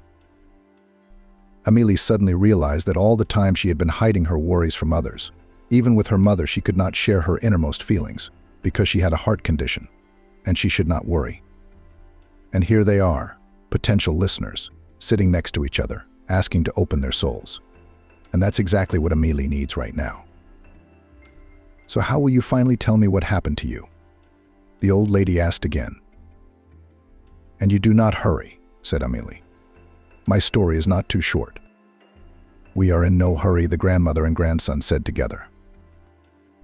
"All right," Amélie nodded her head. "But I suggest that we settle somewhere nicer," said Andrew, looking around. "There seems to be a nice pizzeria over there. How about it?" "I'm in," immediately responded the old woman. "Me too," Amélie nodded, frantically trying to figure out how much money she had left on her card. Cozy atmosphere, stylish furniture, pleasant music. The interior of the pizzeria was conducive to conversation. "Andrew, despite Emily's objections, paid for the order himself. The company settled down at a table, hidden behind racks of fresh flowers. "Now tell us about your trouble," the old woman smiled, "and we'll think together how to help you." "Good," Amelie nodded, still puzzled as to why these people would listen to her, let alone help her. "So what if she paid for an old lady on the trolleybus?" "It's nothing, it's not worth discussing. But if they asked for it?" Amelie told them everything about her life alone with her mother in a tiny apartment, about the constant feeling of guilt for the illness of the dearest person, about the fear for the life and health of her mother, which she had experienced since a very young age. The girl mentioned Auberine as well, saying that it was to meet his parents that she rode that day on the trolleybus. Details of the behavior of the mother and father of the beloved did not report, limited only to the phrase that they made it clear that she was not a match for their son, and said that after that she broke up with her fiancé. This story did not have much to do with the case, but Amelie did not hold back. The parting with Auberine still tormented her. The girl did not tell anyone about her feelings and worries, and now suddenly there were attentive listeners. She shared with them what was still weighing on her soul, her disappointment in her beloved man. Rotten people. The old woman made a verdict. Not a good thing. Nothing good in their lives. They will not choose a wife for their grown-up son on a suitable lady. There will be no agreement between them. We've been there, we know. There are many such examples before our eyes. Life will not once again punish in your willful Auberine and his parents. Andrew said nothing. He looked at Amelie with such sympathy, with such participation that words were not needed. The girl felt the man's support and approval. It was a pleasant feeling. Then it was the turn of the story about her mother again. Amelie told about the reception at the famous professor and his verdict. And now her mother needed an expensive operation, and it was urgent. "I tried to find the money," Amelie continued. "I did everything I could. I even went to a colleague, but he thought I was a fraud. That's why I cried at the bus stop after talking to him." "What a fool," exclaimed the old woman in heart. "He doesn't understand people at all. I see you for the second time in my life and I realize that you are a very honest and modest girl." Amelie continued. "And he's been seeing me for so long, and he hasn't realized anything." Auberine, whom this old woman didn't even know about, annoyed her a lot. It seemed funny if it weren't for the tragic nature of the situation. "Well, I can't get any money," Amelie summarized. "Without an operation. Mom. The girl still could not pronounce the terrible word, but the listeners already understood everything. The old woman put her arm around Amie's shoulders and stroked her head. Amelie cried again. "But I can't help these silly tears," she continued. "I can't help it. It's the first time I've been listened to. It's the first time I've been sympathized with. That's worth a lot, but the trouble hasn't gone away. And the problems haven't just evaporated. Money didn't materialize out of thin air." The old woman soothed Amelie, whispering some comforting words that really did make her feel better. Andrew silently looked at this picture and clearly thought something. "How much money are we talking about?" finally asked the man. Amelie said the figures that made her panic. Andrew raised his eyebrows in surprise. "What did you think, grandson?" sighed the old woman. "These are the prices we have now. An ordinary person cannot get sick. And what, free of charge, this operation cannot be done?" asked Andrew. "You can," replied Amelie, which has already managed to cope with emotions not without the participation of a kind old lady. "For free you can wait in line for almost a year. Mom does not have that much time." "Well, I am ready to give such an amount for treatment," said Andrew. Grandma looked at her grandson with pride and approval. Ellen gawked her eyes in surprise. Andrew can give her such a sum. But he doesn't look like such a rich man at all. Dressed well, but not flashy. His car is nice, but not high-end like Auberine's. And anyway, how can you accept such a gift from a complete stranger? Amie's mind was buzzing. Well, how can she think about such details when her mom is slowly fading away without surgery? And lo and behold, still worried, anxious. Here is my edited version of the text. Amelie said cautiously, I'm afraid I can't accept such a sum. It doesn't seem right." "Everything is right and fair," assured the old lady. "You helped me in a difficult situation, and now Andrew is helping you. Boomerang, you've heard of it?" "The amounts are quite different." Amelie did not give up. "So?" The old lady didn't give up. "Who has what opportunities? Do not worry." Andrew smiled and covered Amelie's hand with his warm palm. A friendly, soothing gesture that made the girl feel lighter in her soul. "I do have such an opportunity. What's more, I spend a certain amount every year on charity. It's an ironclad rule." Amelie did not understand anything at all. If this Andrew is so rich, then why his grandmother did not have money for travel? "Andrew, I have a good boy. He is a successful businessman," proudly declared the old lady. "I raised him from a diaper. When his parents died, he was just a baby. I am not his own grandmother, even just a lonely neighbor. I couldn't bear the fact that my nice neighbor's child would end up in an orphanage. So I took him in, raised him like her own grandchild. And he was smart from a small age, serious beyond his years. I knew right away that the boy would go far. And he did." "Grandma does not miss a moment to brag about me," smiled Andrew. "But she's right. I really managed to build a business that brings a stable income. We make furniture to order. We already have many branches, and not only in our city. There's even a branch in Miami." "In Los Angeles," corrected the old lady, looking adoringly at her grandson. "Every year I spend a certain amount of money for charity. This year it should be your mom's. All the more, it seems that fate itself had arranged this meeting. What were the odds of bumping into you at the exact moment when you were sobbing with despair and helplessness at the bus stop? There's no such thing as coincidence. So can you really give us that kind of money?" Ellen still couldn't believe his happiness. "But I can't just take it," said Amelie. "Let it be a receipt. I'll pay it back slowly. I'll pay it all back." "Oh, you're so stubborn." The old woman threw up her hands. "I understand that you are embarrassed," shook his head Andrew, looking carefully at Amelie. "I know people." He does. The grandmother confirmed her grandson's words. "In business, otherwise it is impossible. Let's do it this way. I have long wanted to invest in some new enterprise. We'll register an LLC for you. An atelier that makes custom-made clothes. From what I understand from your story, you're a talented dressmaker. The amount for your mom's treatment will be part of the investment in the company. And then, when this enterprise will begin to bring income, and it will definitely happen, I'm the one who knows about such things.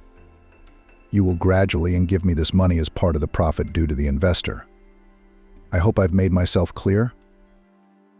Amelie nodded. What was happening was more and more like a fairy tale. The investment, the firm, the new interesting job, and most importantly, the money for her mom's surgery. Was this really happening in reality? Amelie was suddenly afraid that now she would wake up and it would turn out that she just saw a wonderful dream. But no, everything turned out to be true. Andrew and Amelie exchanged phone numbers. And his grandmother took Amelie's number too. "Call me when you're feeling down," the old lady said. "Don't disappear. You're a very nice person. It's interesting to talk to you." And somehow it all spun up quickly. Amelie's life was changing from day to day. These changes even made her a little dizzy. First, Amelie's mom was sent to Chicago for surgery. Andrew not only paid for the necessary medical procedures, but also organized everything down to the last detail. He bought the tickets, arranged for rent for Amelie in Chicago, arranged a comfortable room for her mother, found all the rare drugs on the list. Amelie couldn't have done it on her own, especially not so fast. Andrew solved all problems as if at the snap of his fingers. He was an amazing man, Andrew. He didn't talk a lot, only business. Unlike his grandmother, he turned out to be a rather silent man. Often Andrew and Amelie would drive together on business, and both would be silent. Just silence. It wasn't oppressive, it wasn't uncomfortable. The girl felt waves of warmth and acceptance coming from Andrew. She was perfectly aware that she was falling in love with him. Of course she was, he was the perfect man. Except that the girl, every time she had such thoughts, restrained herself. Andrew. He probably has a soulmate. The man is not married. There is no wedding ring on his finger. But of course he is not free. Of course his chosen one is also ideal, some beauty of model appearance, with a pure soul and impeccable manners. Where can I get to such a one? She thought. So Amelie only had to dream from time to time that one day Andrew will pay attention to her as a girl. Only these dreams seemed to be unfulfilled. For 2 weeks, while her mother was recovering in the hospital after a serious operation, Amelie spent in Chicago. Every day she visited her parents, brought her treats, cheered up her mom. The doctor said the surgery was a success, and added that the patient had managed to jump on the last carriage of the departing train. Just a little bit more, and, in short, Andrew and his grandmother met just in time. Andrew's grandmother was always in touch. She asked Amelie about her mother's health, rejoiced together with the girl obvious improvements. She also told her what places to visit in her free time in Chicago, wherever Amelie had been during that time. She had seen everything. It was very exciting, as the girl had never been in Chicago before. Andrew also often called, but the nature of conversations with him was rather businesslike. The man was engaged in registration of a new LLC of the firm, the director and chief master of which was to become Amelie. This slightly worried the girl. Will she be able to cope? She was perfectly capable of inventing new models and sewing. This is her real vocation. It was great that she would finally have the opportunity to earn money doing something she really liked, something that inspired her.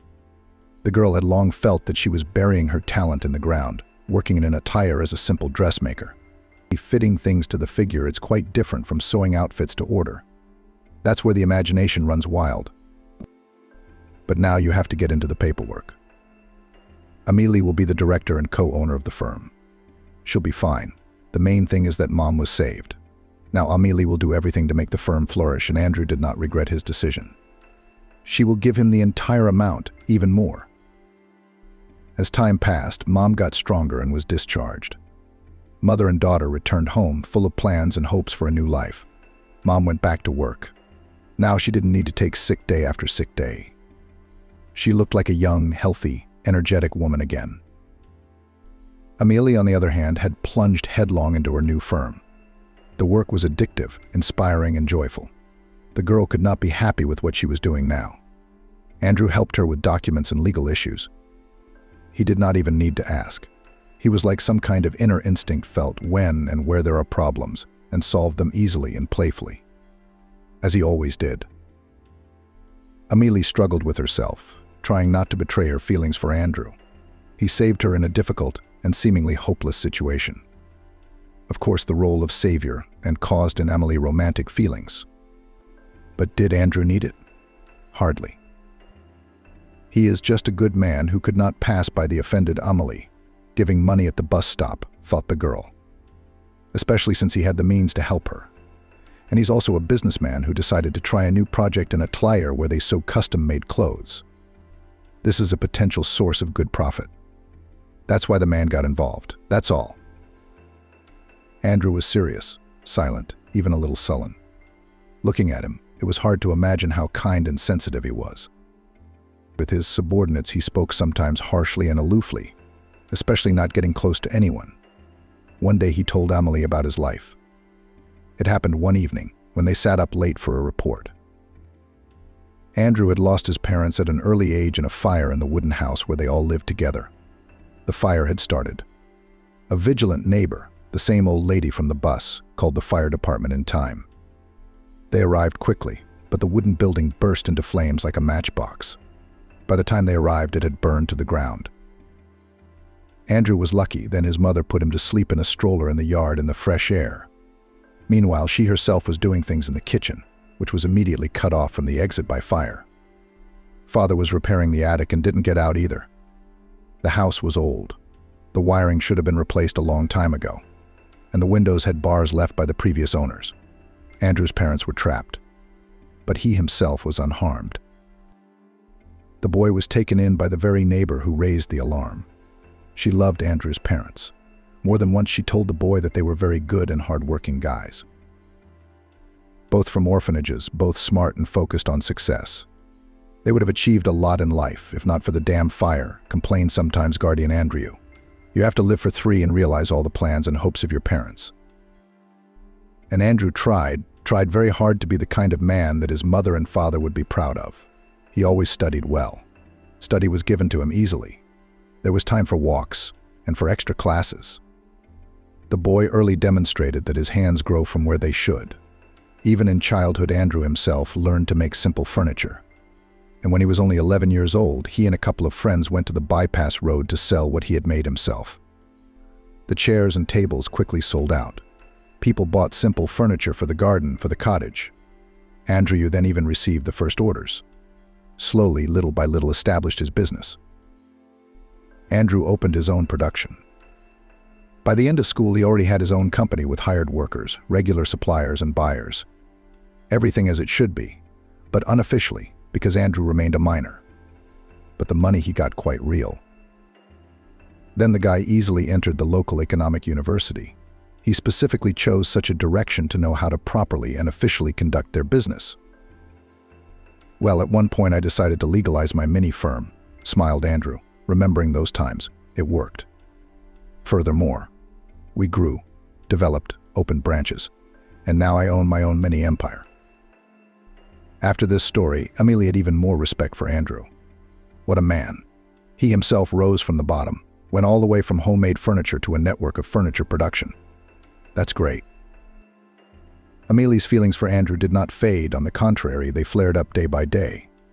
Outwardly calm and even stern Andrew. No one knew how kind and considerate he really is. Lucky, his girlfriend Amelie thought. I wonder what she is like. And how does she feel about the fact that her beloved literally disappears 24 hours a day at work? That his furniture mini empire is engaged in his new project Atelier. Amelie gradually became a keen businesswoman. Now she understood a lot of things, and almost all issues were solved by herself without the help of Andrew. The girl even realized her long-standing dream of driving.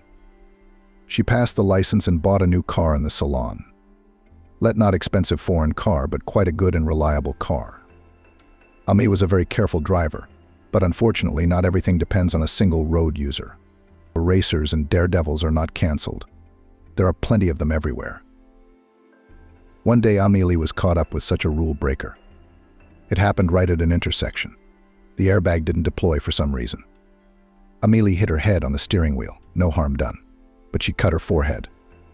An ambulance arrived at the scene and took her to the city hospital. She needed a few stitches. Amelie sat in the treatment room while the doctor worked on her forehead. The girl did not feel any pain. All she could think about was how badly her favorite car had been damaged. When the wrecker was taking the car away, Amelie didn't have time to see the damage, but it was obviously more serious than her own small injury. After the doctor finished his work, the girl was lifted into the room. Can I go now? I just have a lot to do at work today. I feel fine, she turned to the doctor. No, the doctor shook his head. You'll have to spend 24 hours in the hospital. We have to rule out a concussion. Amelie was frankly bored in her single room. She didn't intend to go to the hospital, so she hadn't even brought a book. At least she could read now. And so there was only the phone. The girl told her mom that she was spending the night at a friend's house. She didn't tell her about the accident. Amelie was used to protect her mother from stress, although her mother's health now did not cause any concern. Amelie lay on the bed, leafing through the news feed, when the door of the room rattled open. Standing on the threshold was Andrew, his hair disheveled, anxiety in his eyes. Seeing Amelie staring at him in surprise from the bed, he jumped up to her and hugged her tightly. I was so afraid of losing you. Warmth went through the girl's body from these sincere words of Andrew. He cared about her. Wow. Amelie pressed herself against him with pleasure. She had been dreaming about this for so long. I was afraid that there was something serious with you. Andrew pulled back a little and looked into the girl's eyes. Video in the local Publix, your mangled car. Got the license plate. It says the driver was taken to the hospital in serious condition. I don't think I could not without you. I'm fine, Amelie smiled.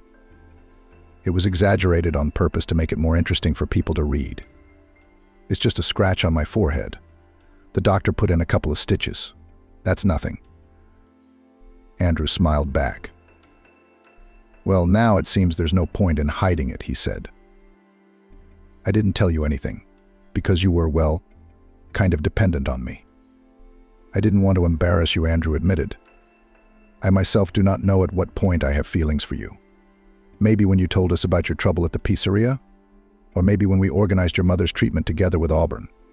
I don't know, but I've never met anyone so sincere, honest and beautiful. Today, when I heard about the accident, I was so afraid I'd lost you forever. It's such a fear. I've never experienced that before. Amelie smiled.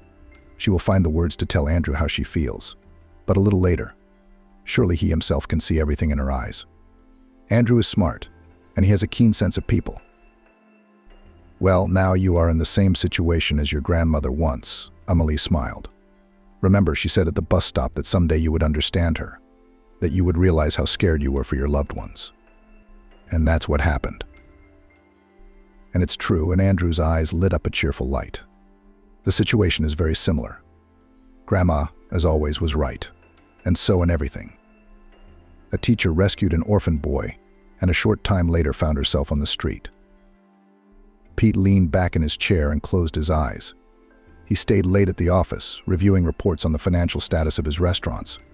He had a whole chain of them now. The numbers were encouraging. Business was booming, not without problems, of course. Often there were various incidents that had to be regulated and cleaned up. That's business, but in general the restaurants flourished, which of course could not help but encourage. Who'd have thought it? Years ago, Pete was starving, dreaming of a portion of fries and a patty, a piece of chocolate cake, a glass of milkshake with foam. And now he's feeding half the town on his own. Yeah, life's a director. Pete's really rich now, big business, bank accounts. He can afford to travel anywhere in the world, expensive cars, clothes from famous designers. True, here are the trappings of a luxurious life. All this tinsel is not for him. Most importantly, the man now does not need help, he helps himself. It is so nice to be able to make someone a little happier. Pete regularly transfers money to foundations that raise money for the treatment of people, and of course sponsors several orphanages. Most of these institutions are located in New York, where Pete has been living for more than 20 years. The man does not ignore the orphanage in Sandersville. Sandersville is a small provincial town. Dusty streets with broken sidewalks, weedy squares overgrown with weeds. It's a place of desolation and tranquility. It's where Pete spent his childhood. The man often reminisces about his early years, sometimes intentionally, sometimes not. Pictures from the past sometimes rise up before his eyes by themselves. Pete doesn't chase these memories away. On the contrary, he likes to think about the fact that he was able to get out of the pit, to stand, to survive, to become strong. In addition, his own story does not let him forget that there are many boys and girls in the world who need support and attention. His children's son and daughter are already old enough to talk to them about serious things. Andrew is in the 8th grade. Jessica is a year younger. Pete has long since told them about his life. At their age, he had a hard time. Children need to know that the world is not equally fair and kind to everyone. Both Andrew and Jessica are lucky. Everything comes easy to them, so to speak, by birthright. But that doesn't mean that others are doing the same. Son and daughter are well aware of how many disadvantaged children in the world and empathize with these people. That especially pleases their father. Andrew sometimes travels to orphanages together with Pete. They see everything, know everything, and even created their own group and social networks to help orphaned children. They collect clothes, toys. Good guys. Pete was afraid that he would spoil his heirs too much, and he didn't want his son and daughter to turn into soulless snobs. Such a fate often awaited the children of wealthy parents. Pete had seen enough of such offspring. Permissiveness, indifference to other people's misfortune, confidence that the world revolves only around them. It's a sight to behold. Pete did his best to make Andrew and Jessica grow up sensitive, empathetic, attentive. And he was succeeding. They were doing it. His wife, Esmeralda, supported him in everything he did. They've known each other for years, almost a lifetime. Esmeralda also grew up in an orphanage. The girl was abandoned in the maternity hospital after she was born. Quiet, shy, unrequited. Just like Pete. She'd long been the butt of local leaders' jokes, a punching bag. A person to assert herself, take out her frustrations on. Pete was the same way. He tried not to run into the guys. lived in constant fear, flinched at every rustle or loud sound. He had become strong for her sake, for Esmeralda's sake. He could not stand up for himself, but it was also unbearable to see this girl, who was quiet in her big eyes, being insulted. They became friends with Esmeralda. At first they played together, discussed some problems and worries. Both of them had no one to share their joys and sorrows with, but in each other they saw attentive interlocutors, support and acceptance. Later, somehow imperceptibly, all this grew into romantic feelings. And then Pete's life changed abruptly. From the miserable orphanage with its gray, shabby walls, stinking mattresses and scanty porridge in the morning, he suddenly found himself in a completely different world. No, Pete wasn't adopted. He was a teenager at the time. Who wants one of those? People prefer to adopt cute little babies. That's not what happened. Pete lived with a family until he was 9, and it was a wonderful family. The man's heart still ached when he thought of his parents. It's a shame they can't see what their son has accomplished. Too bad Pete couldn't do something nice for them. He had a lot of money now, and fulfilling his mother and father's dreams wasn't a problem for him. Dad kept talking about a new car because the old 6 was always breaking down. Mom wanted to go to the sea.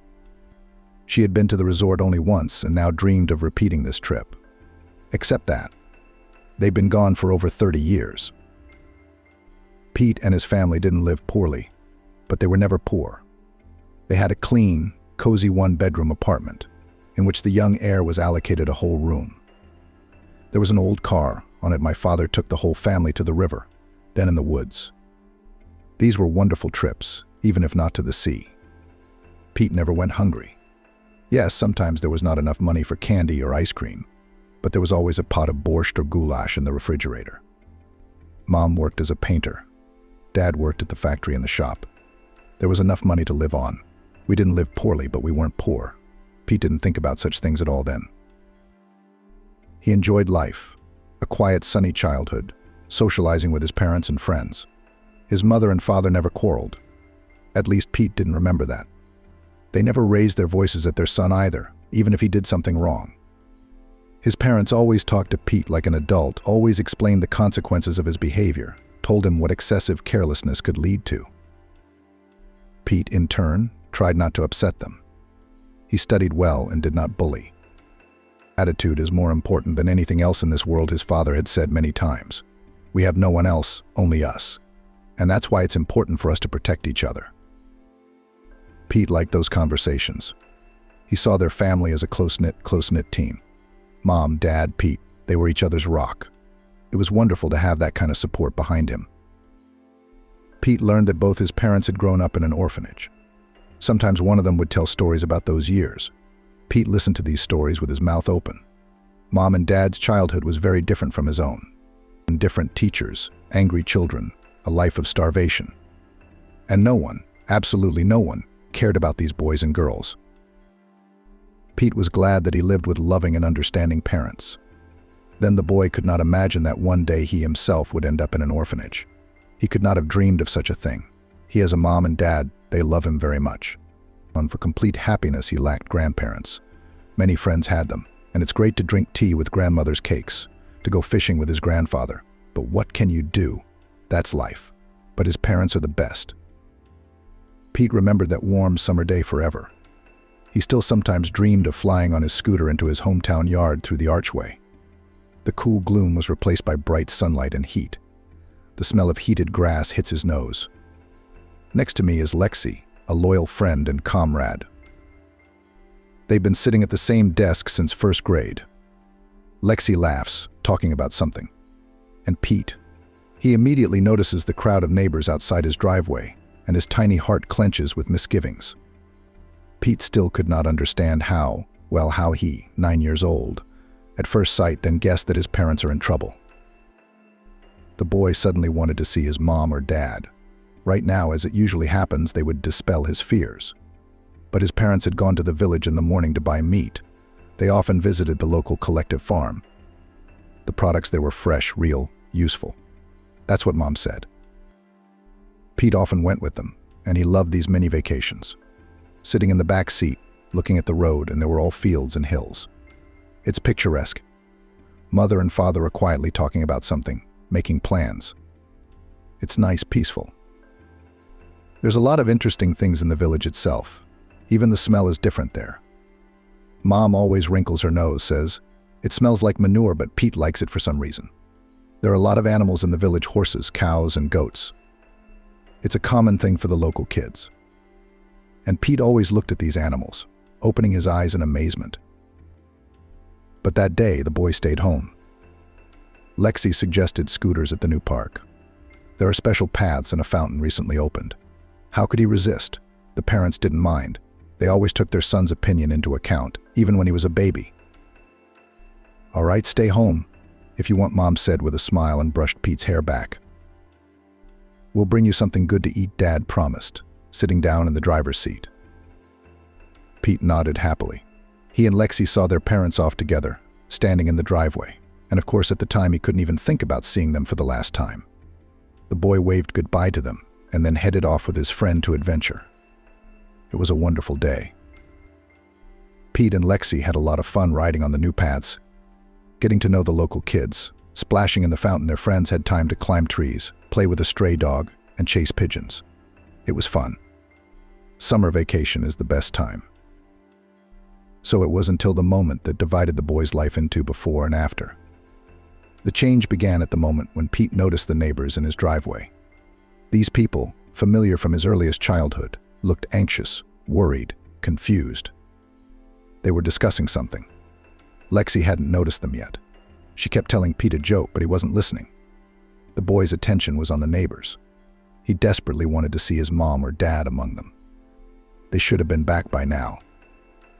But his parents weren't there, which was scary for some reason. It was really scary. Even his palms were sweating, and goosebumps ran down his back. Finally, one of the neighbors noticed Pete and Lexi. He said something to the others, and now there were about a dozen pairs of eyes staring at the friends. Immediately, the boy felt a large shiver begin to hit him. The first to hug Pete was Aunt Stacy, his mom's friend. She often came to their house for tea, and always brought something tasty for the master's son. "Trouble," she said, looking into the boy's eyes. "There is trouble, terrible trouble. You must be strong." Neighbors told Pete that his father had lost control of the car, and the car at high speed went into the ditch. There was a pothole in the road. It hadn't been there before, but it was hard to see it right away. The fault of the road service. Now the dangerous area has been fenced off, no one else will get hurt. But Pete's parents died in that terrible accident. Both of them. That was a hard thing to realize. It's even harder to accept. How could it be? Mother and father were something fundamental, something unshakable. Pete even lost consciousness for a while. He woke up at Aunt Stacy's. She was home in time to call an ambulance. The doctors came and gave the boy some kind of injection. Everyone looked at Pete with sympathy, stroked his head, hugged him. That made it even scarier. The boy did not think about his future. He was in a very strange state. Everything around him suddenly faded, somehow slowed down. Pete saw the world as if from the outside, as if he was just an observer, not a participant in this life. The neighbors took care of the funeral. Pete was staying with Aunt Stacy. He didn't want to go home. It was scary to walk into an empty apartment with no mom and dad. Aunt Stacy had sent the kids to her mother-in-law's for a while. And she must have taken time off work, because Aunt Stacy was always with Pete, never leaving him for a minute. Aunt Stacy often cried when she thought the boy couldn't see or hear her. Next to Pete, she tried to speak in a cheerful voice, even sort of smiling. It looked unnatural. The boy didn't make it to his parents' funeral. They saw them off on their last journey, only friends and neighbors. Pete had a hysteria the night before. He screamed, sobbed, convulsed, which incredibly frightened not only Aunt Stacy, but also himself. The boy would have liked to calm down, but he just couldn't. They took him to the hospital, gave him some pills, gave him some shots, and everything around him became unimportant. Pete lay on the bed and stared up at the white hospital ceiling. Not a very exciting thing for a boy to do. But it didn't seem that way to Pete at the time. A few days passed, the boy seemed to come to his senses. Neighbors were allowed to visit him. In the hospital courtyard, the boy sat on a bench between Aunt Stacy and Aunt Esmeralda. Both had their arms around his shoulders. Across from him stood more people from their home. They were all sad, even gloomy. "You'll have to stay at the orphanage for a while," Aunt Stacy said at last, her voice trembling. "We'll visit you," Aunt Esmeralda added. Pete shuddered. Until now, he hadn't thought about where and with whom he would live. There was too much on his mind at once. And now, hearing the phrase orphanage, the boy was alarmed, frightened. How could it be? His mom and dad had grown up in an orphanage. They had said many times that their son was very lucky to be born in a family. And now he would have to go to an institution like this. Tears came to the boy's eyes. He tried to force them inside, but nothing worked. Neighbors calmed him down, promised to visit him and even take him to their homes for the weekend, if the management of the orphanage allowed it. But Pete realized then, at the age of 9, sitting on a bench in the hospital courtyard, he realized that now he was alone, all alone, no more of their wonderful team. From now on, he would have to make his own way. Something told the boy that it would be difficult. He had to pull himself together, prepare for a long struggle. But at the time, he had no idea what he'd be up against. Looking ahead, it should be said that the neighbors did visit the boy. At first, Aunt Stacy came most often, always dressed up, always with goodies, hugging Pete, asking him about his life. But then these visits became more and more infrequent and finally came to nothing. The boy was not offended. He understood everything perfectly. After all, he had to grow up sharply. People have their own affairs, their own worries. Not to the neighbor's boy their own problems to deal with. Pete was taken from the hospital by 2 women, one in a police uniform, the other in ordinary clothes. They did not talk to the boy, did not explain anything to him, only gave him dry orders: get in the car, get out. The orphanage at first glance resembled an ordinary kindergarten, which Pitya had visited not so long ago. The same long 3-story building, the same green yard with playgrounds. The policewoman, having signed some papers, left. But the second escort took Pete inside. The boy was shown how everything was organized in the orphanage: several bedrooms with modest beds, a dining room, a playroom, and classrooms. The orphanage was outside the city, so the children did not go to a regular school. Teachers came to visit them themselves. On the first day, Pete was beaten up by local boys just to show who was in charge and stronger. The girls saw this and giggled gloatingly. Then, when the teacher came to the noise, looking her in the eyes, these girls said that the newcomer himself fell down the stairs, when Pete also received from the teacher for carelessness. "You're good, you didn't complain and fight." One of the attackers said afterwards, "I did the right thing. We would have beaten you up even more for that." Pete didn't say anything. He didn't say anything to the teacher out of fear of incurring more anger. Certainly not out of a desire to keep his tormentors out of trouble. The woman just didn't care. She wouldn't help Pete in any way. There was no help to be had here at all. A hostile and evil world. The gray orphan days dragged on. It was hard to get used to it all. Instead of a small but own room, a bedroom for 20 bunks. Instead of mom's delicious homemade food and incomprehensible brew. Instead of acceptance and soulful conversations, complete indifference, at best indifference, or even anger and aggression. There were no friends here, no attentive neighbors. Pete was immediately disliked. He'd been a homeschooled child for 9 years. He'd been loved, pampered, cared for. And these children, most of them, had never known the comfort of home and the love of family. They all had hard fates and believed that those more fortunate were now their eternal debtors. Pete couldn't stand up to this bitterness, not yet at that time. He was shocked by the behavior of his peers. The world was opening up from a completely different perspective. Everything was out of whack.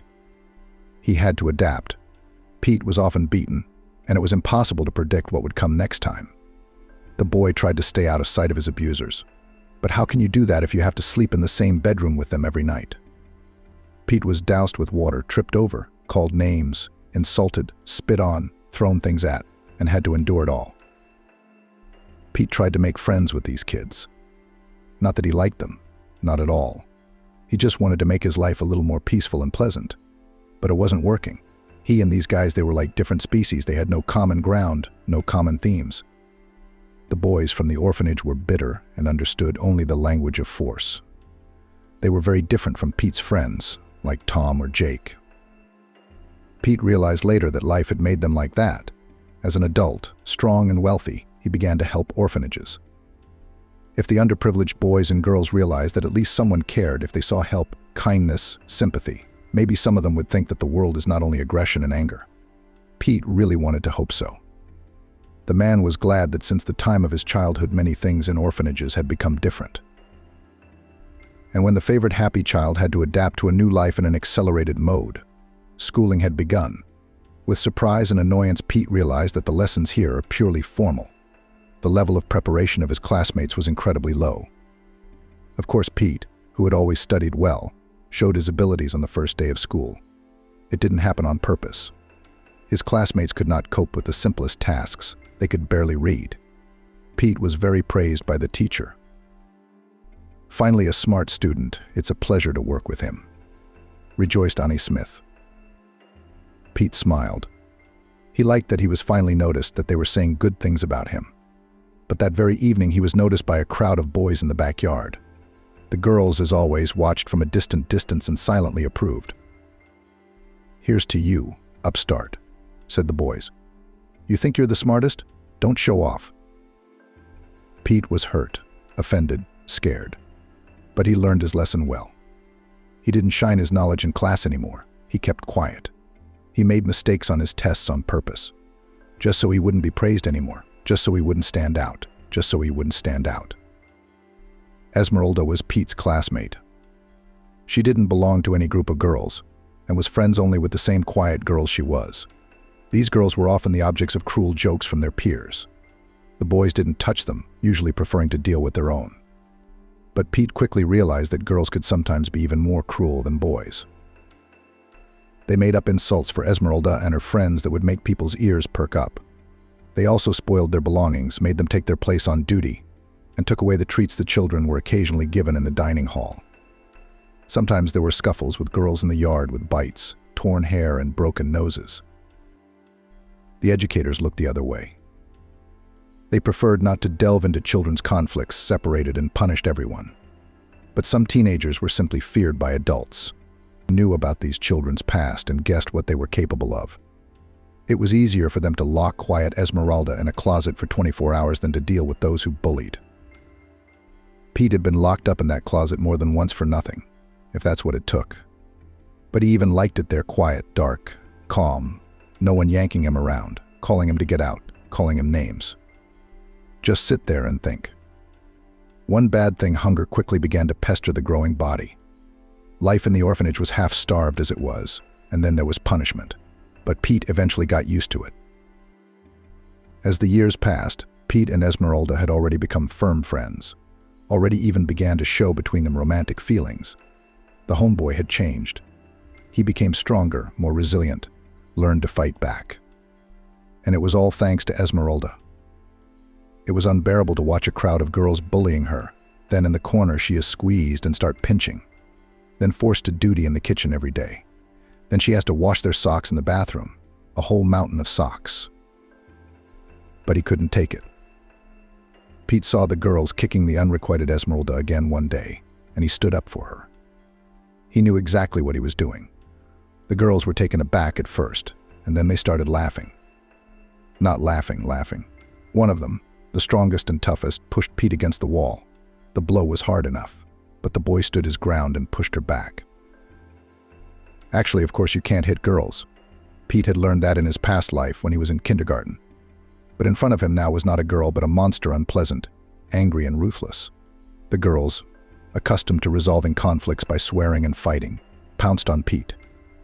But even though he was a puny boy, still a boy, he fought back quite well, and at the same time he understood perfectly well that the girls would call for help from the boys. It would be more difficult with them. Pete had been practicing hammering his fists with a flour sack in the closet for a long time, secretly from everyone. This bag replaced his punching bag. He did push-ups, pull-ups. He had to accept the rules of the game. If in this world the strongest survives, what does it mean to become the strongest? "Fool, you'll be in trouble now," warned one of the girls, the recognized leader of the company. The ladies realized that they could not overpower the boy and proudly withdrew. Pete knew exactly what their threats meant. They would tell their buddies. They would take revenge on Pete for his courage. Trouble did loom ahead. But Esmeralda looked at him as a savior, as a hero, and all distant problems under that gaze somehow faded, lost importance. "Thank you," she whispered quietly. "But what about you now? They'll get you, won't they?" "Nothing." Pete waved his hand. "I'm not afraid of them." And at that moment he really wasn't afraid of reprisals. He didn't care. What mattered was that Esmeralda was looking at him in a special way and smiling. They sat together on the bench for a long time afterward and chatted about this and that, learning new things about each other. It turned out that Esmeralda's mother had died in the maternity hospital. She seemed to be a very young girl. The relatives didn't want to take the baby. It was an embarrassment to them. So Esmeralda lived from infancy in children's institutions. Apparently, such a fate of a granddaughter, in the opinion of relatives, was not a disgrace. That was her story. Of course, payback caught up with Pete very soon. "Are you the coolest guy in the world now?" was the question one of his attackers asked him. The question was, of course, purely rhetorical. Of course, Pete was beaten, and badly. The girls were nearby. They suggested to their defenders ways to humiliate the victim, one more sophisticated than the other. But that time Pete still fought back. He managed to break a couple of noses, kick someone in the stomach, and then found himself in the dust on the ground. And he was the only one who got hit. But still the boys were surprised. Before, the victim was wordless and toothless, and then suddenly it was like this. He was less likely to be touched. No one wanted to get punched in the teeth or nose by a mob. And there was the occasional one-on-one attack. No, not anymore. Pete sighed, stretched, turned off the computer. Time to go home. Tomorrow he could sleep in a little longer, spend time with his family. The man threw on his coat, walked out of the office. His car was parked in the back of the restaurant. Where the garbage cans stood, food that customers got fed up with was thrown into them. So homeless people who wanted to satisfy their hunger often hung around here. Pete wasn't surprised to see an elderly woman in tattered clothes and shot sneakers, clearly off someone else's foot, standing next to the bins. Pete didn't chase the homeless away from the bins. On the contrary, he asked the staff to leave the food in the containers on the site, not to throw it all in the bucket. He felt sorry for these destitute people. Poor thing, he thought. But the woman, smelling the presence of a man, was frightened, shuddered, turned around. She looked anxiously at him. Pete was dumbfounded. This old woman? No, such a thing is simply impossible. She was very much like the man who had once played a pivotal role in his life. The man gazed intently into the poor woman's face. The woman also looked at him studyingly. After a few years of surviving in the orphanage, an amazing thing happened in Pete's life. A new English teacher, Laurel Swan, came to visit. The class, as always, began to test her on the first day. Mean jokes, attempts to disrupt the lesson, even direct insults. Usually the teachers either lost it or lost their temper. But Laurel Swan looked at the troublemakers with sadness and even pity. It was amazing. Pete, who, as always, was ashamed of his classmates, watched Laurel Swan with interest. This was an unusual person. It was immediately felt. The new teacher had an interesting lesson. She didn't torture the class with the necessary rules, but turned on cartoons in English.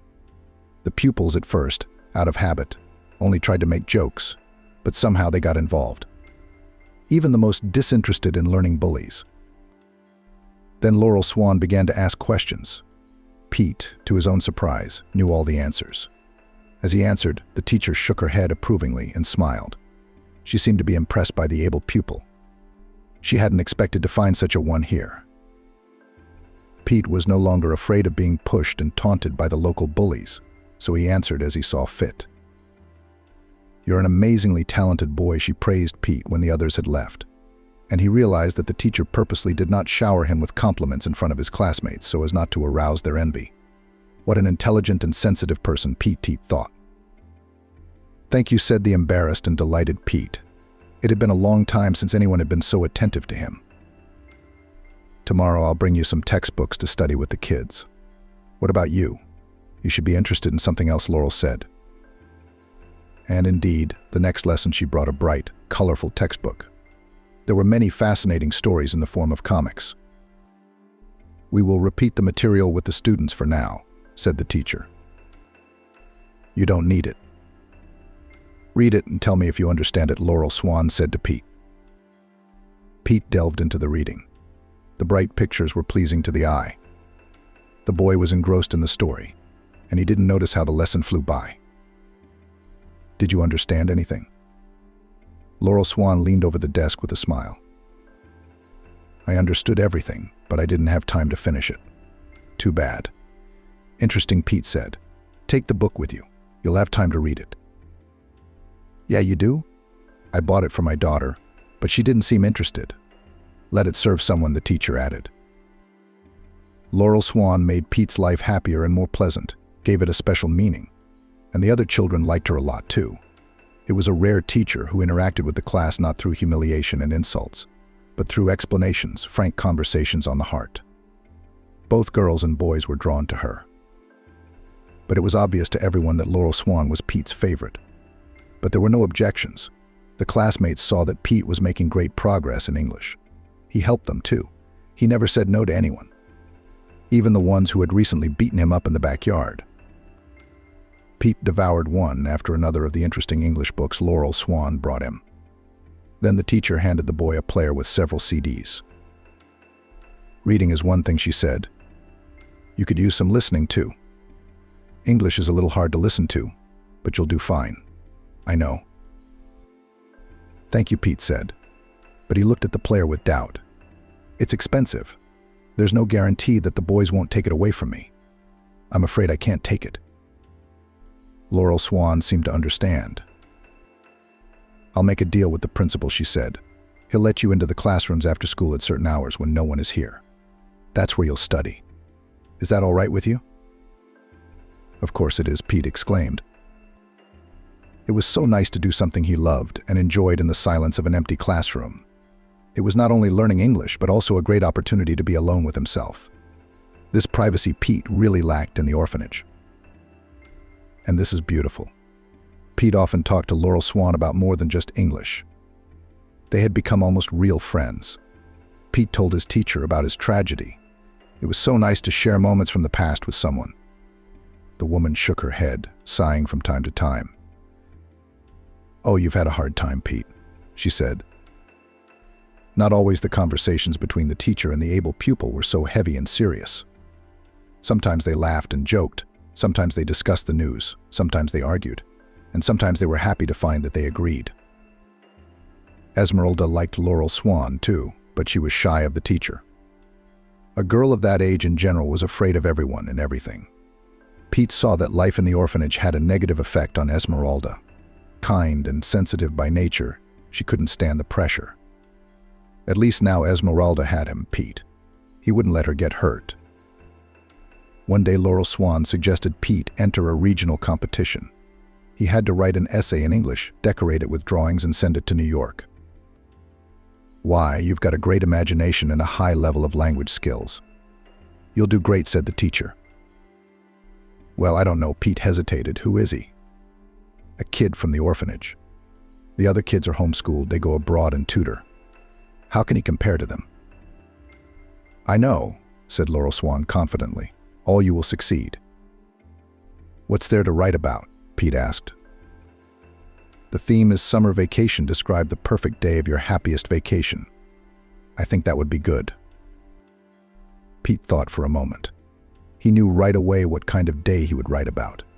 Mom and Dad were still with him then. They both had the day off. They got up early, got in the car, and drove into the woods to get mushrooms. That day they saw a deer up close. The deer jumped out onto the road, gave the men a worried look, even trembled. And then suddenly, as if it realized that these people were not dangerous. By some inner instinct the deer guessed, and just went about its business. It began to nibble the grass, letting them admire themselves. It was a real miracle. All three of them froze, watching the cute animal. Then there was a wonderful picnic in the woods. Mom made her signature pies with onions and eggs, which Pete loved so much. We picked a lot of mushrooms.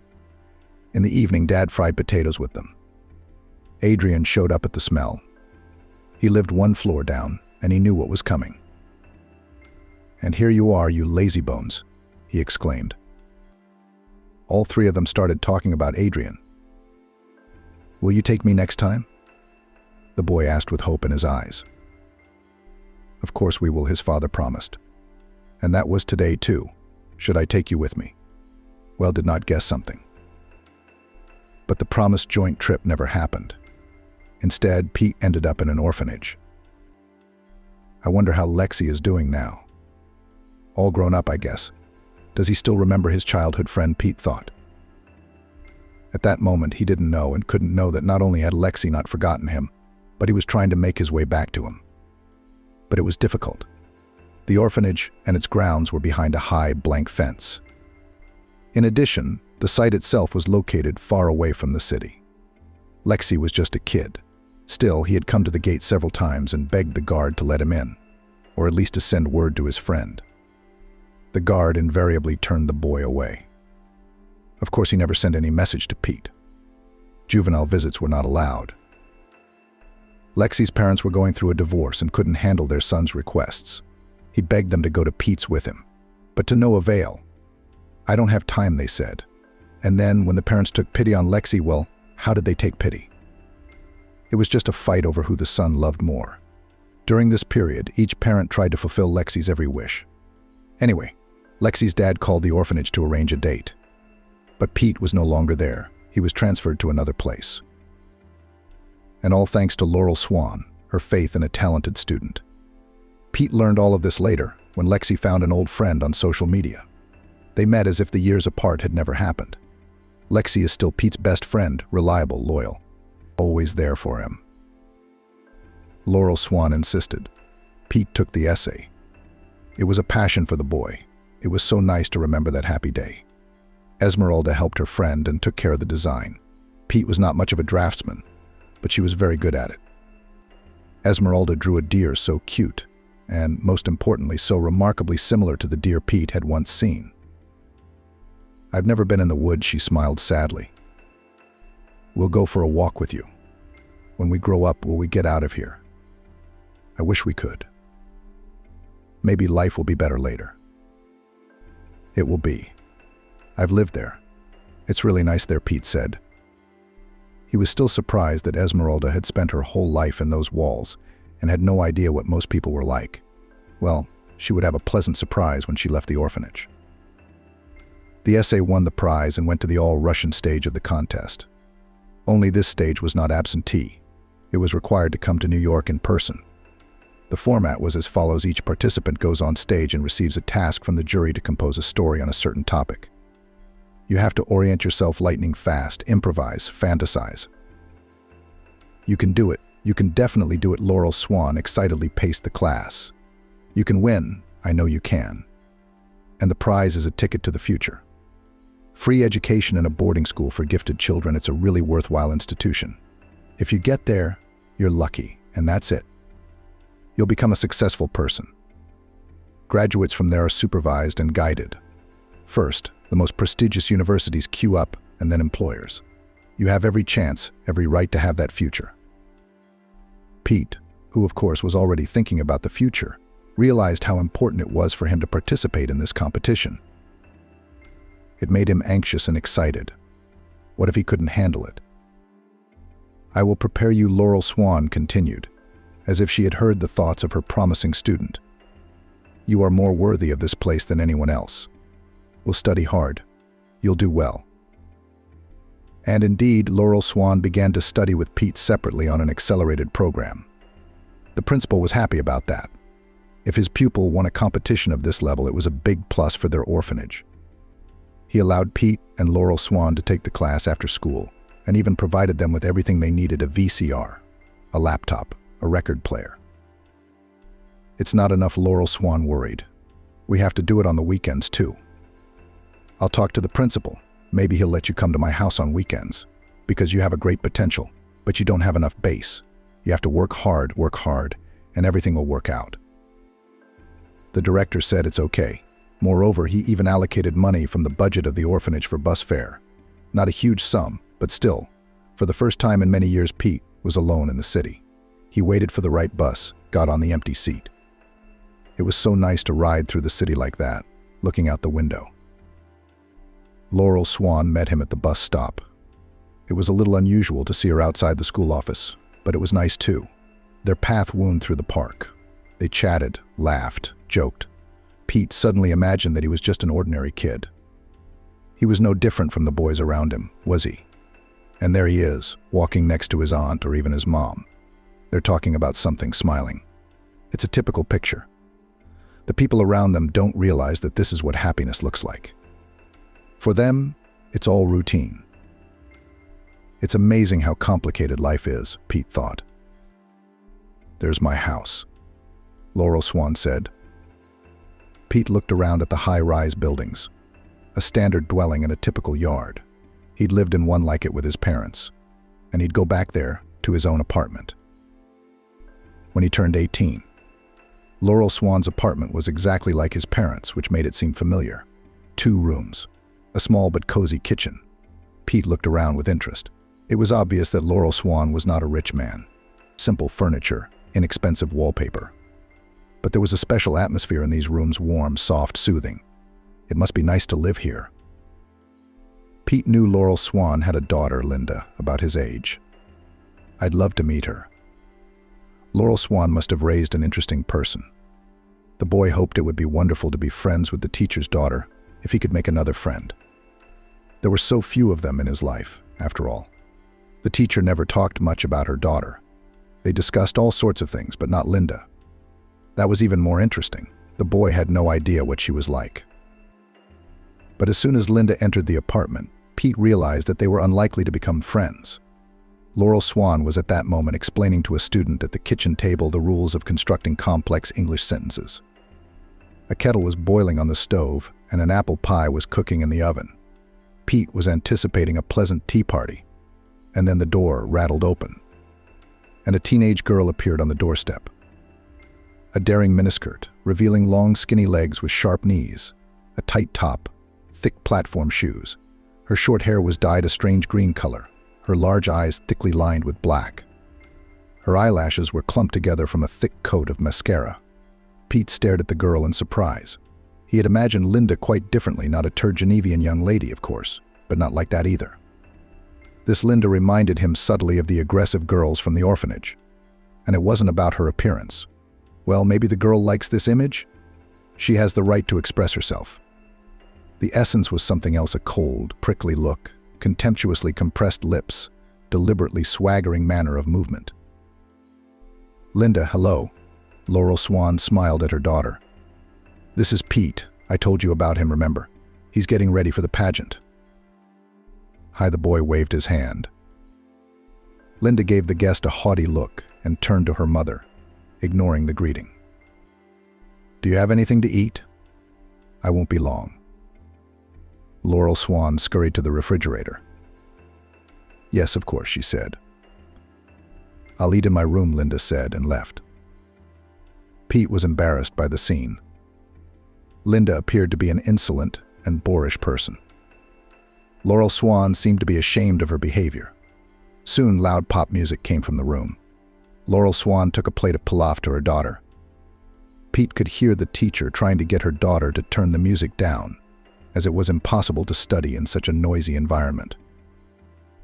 It's my house. I do what I want. If he doesn't like it, let him go to his own place, was the rude reply. It didn't last long, though.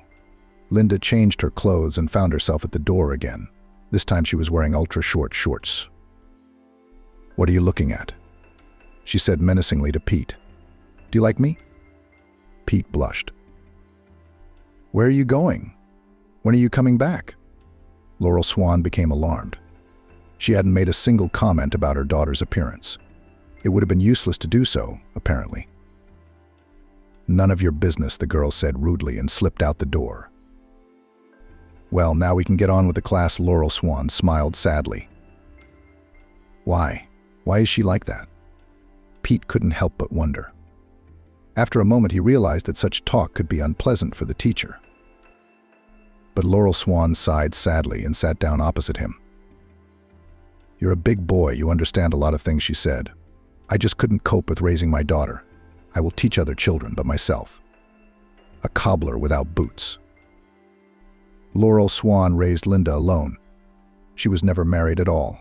Linda's father was the kind of guy who avoided responsibility, an adventurous individual living the life of an adventurer. And this character once met on the way of a quiet, modest girl who, probably for the first time in her life, went with her friends to a disco. What attracted him to her? Maybe it was the fact that she was different from himself, exotic, so to speak. Either way, it was not difficult for an experienced man to interest an unsophisticated young person. It wasn't even an affair. They spent about 24 hours together.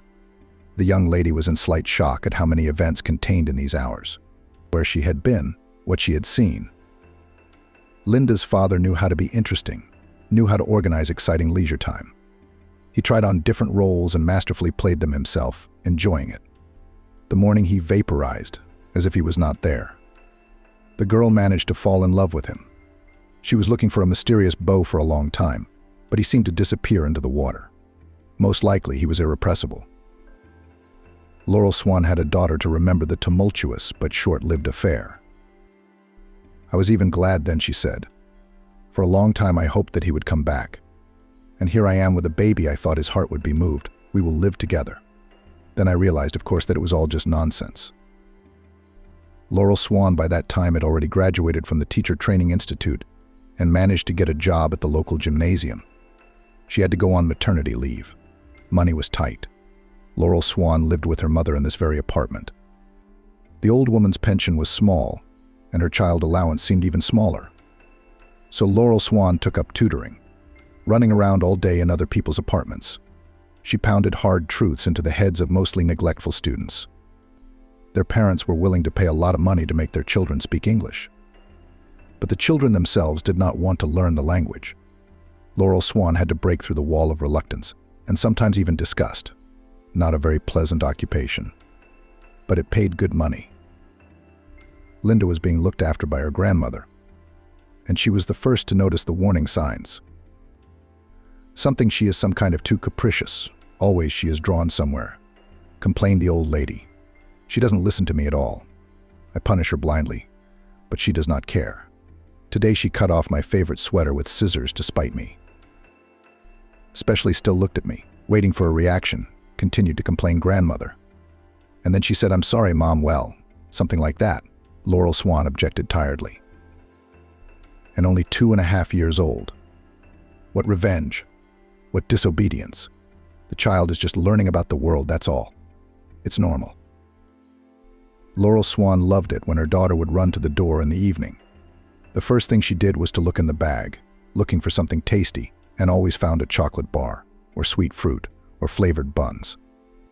Laurel Swan did her best to please her daughter. Who else would make her happy? No father. Time passed. Linda went to kindergarten, where Laurel Swan returned to grammar school.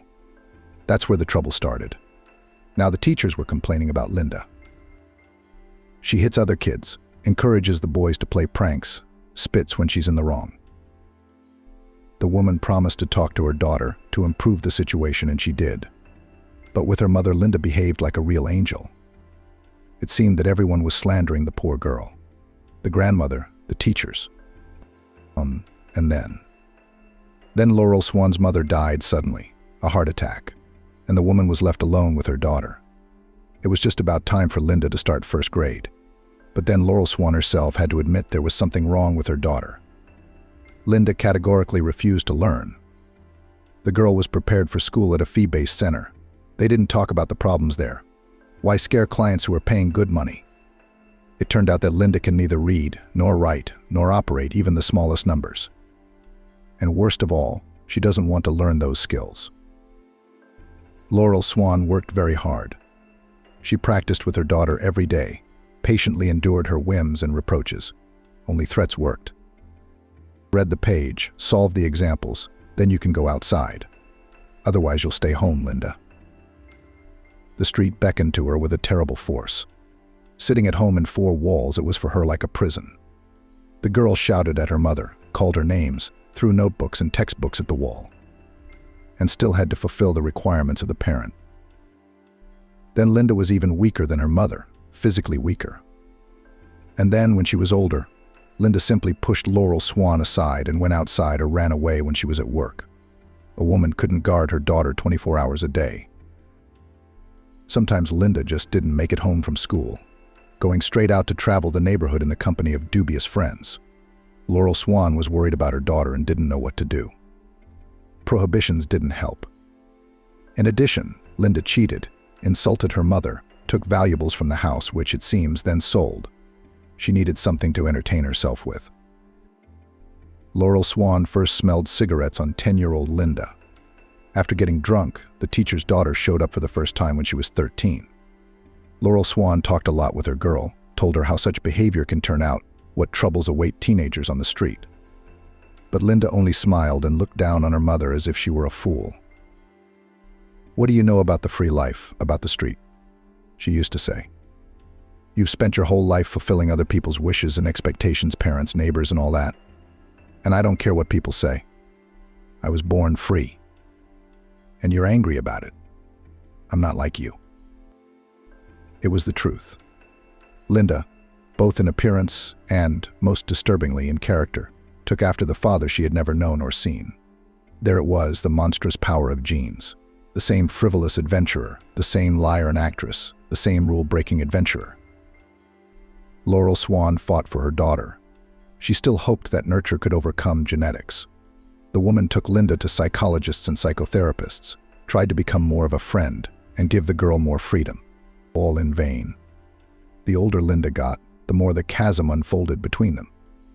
It was so unlike Laurel Swan's relationship with her own mother. No warmth of heart, no mutual support, no shared interests. Linda seemed to despise her mother for her dull gray life, her poverty, her intellectualism. This girl herself considered herself an ideal. She could afford to do what she wanted. For example, to send the teacher in the classroom for the fact that she was picking on her appearance, or smoking on the school porch. Gradually, her parents became Linda's servants. Her mother fed her, made her money, gave her a roof over her head. She's necessary, only for this. True, she had to pay, listen to the occasional lecture. But Linda learned long ago to ignore them. Maybe it's just her age, Pete suggested after listening to Laurel Swan.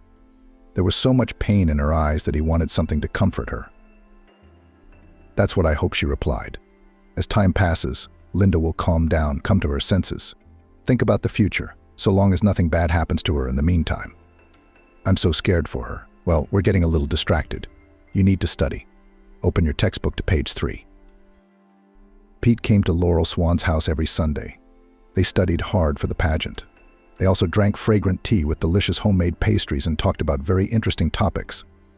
Laurel Swan tried to answer all of Pete's questions. She didn't dismiss any of them.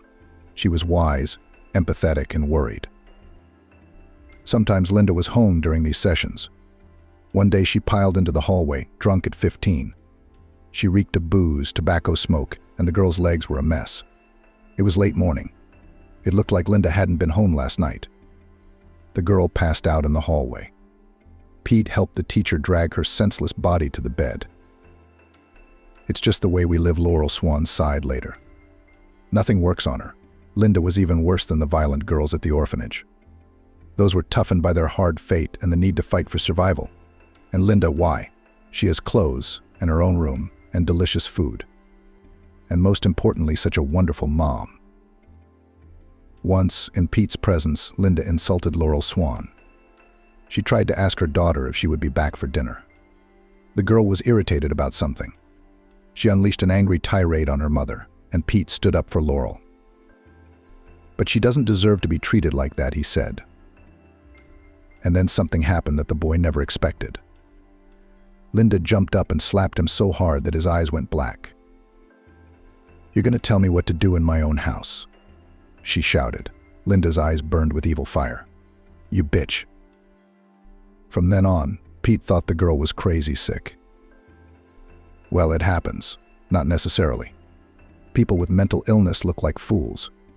Some of them are geniuses," he said. "A normal person can't be like that." One day the boy even shared his speculations with his teacher. He was worried before the conversation, afraid to offend Laurel, but she realized that it was just an expression of concern for herself.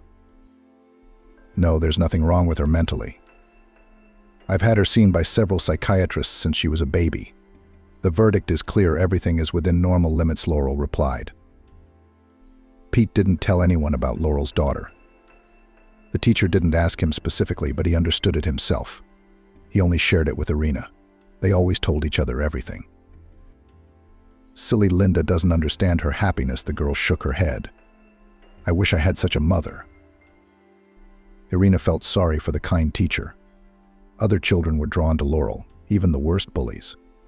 And her own daughter? Closer to the date of the competition, one serious problem came to light. It turned out that the participants had to pay for their own transportation. And this is a lot of money: tickets for the child and the chaperone, a few days of hotel accommodation, meals. But no, I can't allocate such a sum. The director of the orphanage refused at once. Where from? We need to fix the roof. And it's fall, and many of the children have outgrown warm clothes.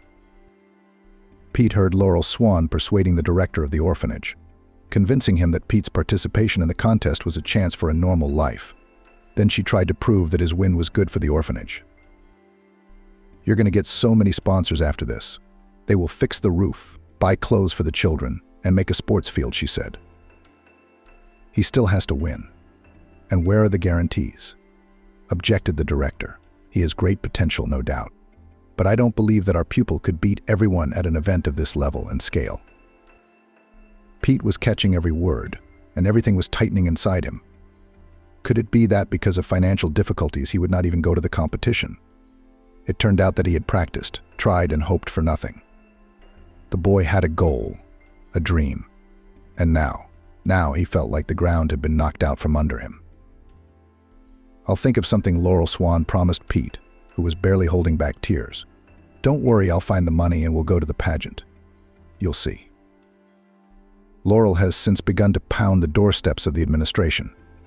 She even appealed to city businessmen, but apparently no one believed in the talents of the boy from the orphanage. No one was interested in the teacher's proposals. Pete saw how hard Laurel was working for him. He was very grateful to her for that. But he'd already accepted the fact that it wasn't going to work out. It was obvious. But one morning before school started, the teacher approached Pete. The boy was usually the earliest to get to class. He liked this quiet time in the morning, standing at the window, looking out at the street while the others bustled about before the next school day. We're going, Laurel told Pete with shining eyes of joy. I managed to find the right amount of money. Where? How? The boy's heart thumped in his chest like a captured animal. There are still people who care, the teacher replied evasively. The world is not without good people. Much later, on the eve of his departure, Pete learned that Laurel, having failed to achieve results, had simply taken out a loan. The payments were exorbitant for her, but she had decided to do it. Pete went to Laurel Swan's house on Sunday as usual. He hoped he wouldn't see Linda today, but she was home. You should be glad you're going to Washington, the girl measured him with a scornful glance. Your mother took out a loan because of you. She's always been a fool. She's always been a fool. She's always been stupid. Would not have her own daughter to buy brand-name sneakers. But no, she'd rather spend her money on something stupid. She's pissing me off on purpose. Are you here for me? Pete turned to Laurel. She suddenly blushed as if she'd done something embarrassing. She was embarrassed that Pete had found out the truth. Don't think about it, she said. I've been wanting to go to Washington myself for a long time. Anyway, it's such a chance. The principal's going to give me a raise after you win. I'll pay off the loan. It's okay. After that, Pete decided he was going to win. He would win at any cost. He couldn't let Laurel Swan down. And the kid won that pageant. Standing on the stage in the spotlight, he felt no excitement. His mind was clear and bright. It was a tough subject. You could say he was unlucky, but Pete did it. He gave such a monologue that the whole hall applauded him for a long time. The results were to be announced the next day. Objectively, you were the best, but it's possible Laurel was worried. You can't rule out Blatt connections. Pete was not among the winners. They announced third place, then second place. Laurel looked hopefully at the stage. Pete, however, was already convinced that it had failed. And then the announcer called out his name. The room erupted in applause. First place. Victory. And then it was all over in a flash. Pete didn't even realize it. He returned to the orphanage, where he was greeted as a winner should be greeted. Esmeralda even cried tears of joy. And Laurel Swan, she was glowing with happiness that everything had worked out. Soon people from the boarding school for gifted children came to pick Pete up. They spent a couple of days taking care of him. Some formal moments preparing documents, studying the boy's personal history.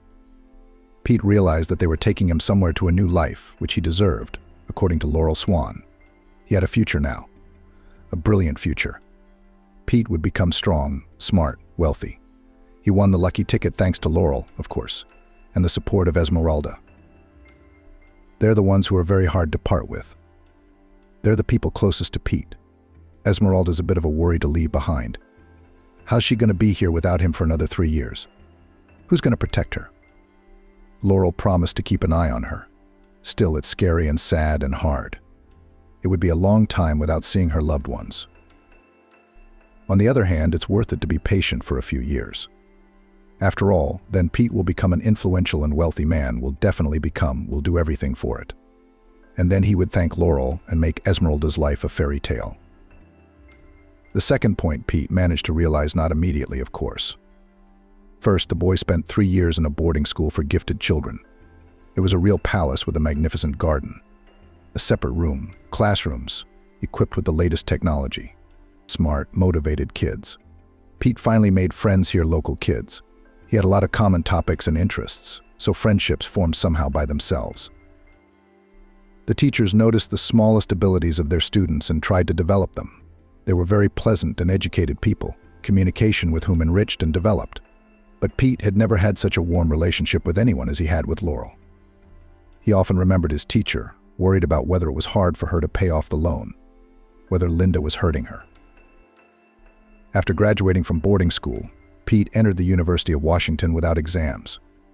During the years of study, the guy managed to win several Olympiads at the national level, which gave him special preferences. Many boarding school graduates entered prestigious universities in this way, without exams. Scholarship, dormitory, support of mentors who continued to supervise and accompany students even after graduation. Pete's life became easier, calmer, more interesting. While still a student, he found a job.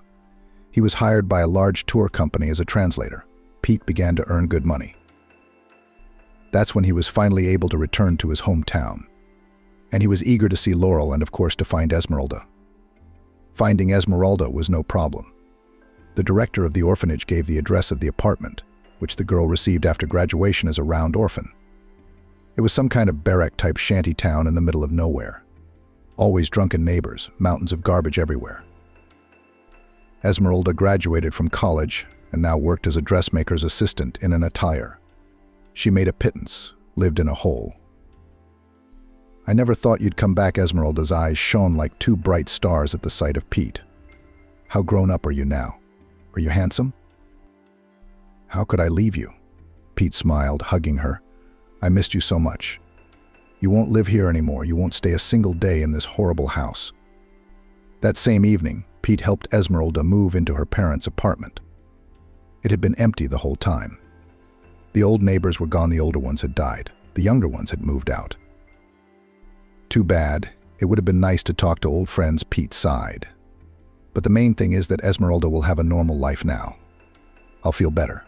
And it's nice to have a loved one living in my own apartment. It makes my soul feel warmer. But Laurel was never found. Her apartment was now occupied by new tenants. "The landlady sold it to us 2 years ago," said the woman in a bathrobe who opened the door for Pete.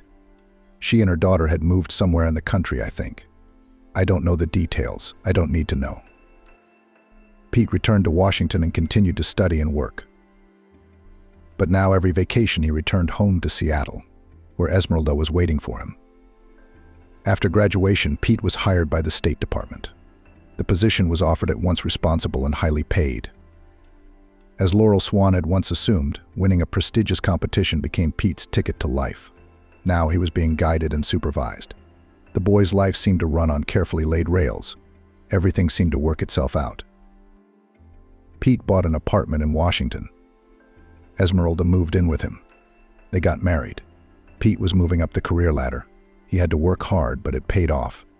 Esmeralda stayed at home, taking care of the children and the household. She sincerely enjoyed motherhood and loved her husband very much. Pete was pleased and warm to come home from work. The man made several more attempts to find Laurel, but to no avail. Her tracks were lost after moving out of her old apartment. Too bad for Pete. He so wanted to thank her again, so wanted her to see what he had accomplished. All her efforts were not in vain. A good woman deserves to be thanked, and not just verbal gratitude. After a few years, Pete realized that working in the ministry takes too much time and energy. He was missing out on happy and important moments. The son went to the first grade, but the father did not get to the lineup because of an urgent meeting. The daughter performed for the first time with a ballet group in the theater. But busy Pete at this time was conducting important negotiations, and the man decided to go into the restaurant business. And the opportunity to open his own business presented itself. And now Pete has a chain of restaurants in the capital. He's his own boss. Work, of course, you have to work a lot, but the man is able to regulate his own schedule so that everywhere has time. And that's just great. Today he stayed up late with reports, but tomorrow he has a free day to devote to his family. Pete left the office with a feeling of accomplishment. On the street, he smiled at the anticipation of seeing his wife and children. And there's this old woman at the restaurant bins who looks a lot like Laurel Swan. That resemblance is frightening. But the woman at the dumpster certainly can't be Laurel. The teacher has a place to live, and she had a job, which means she has a pension.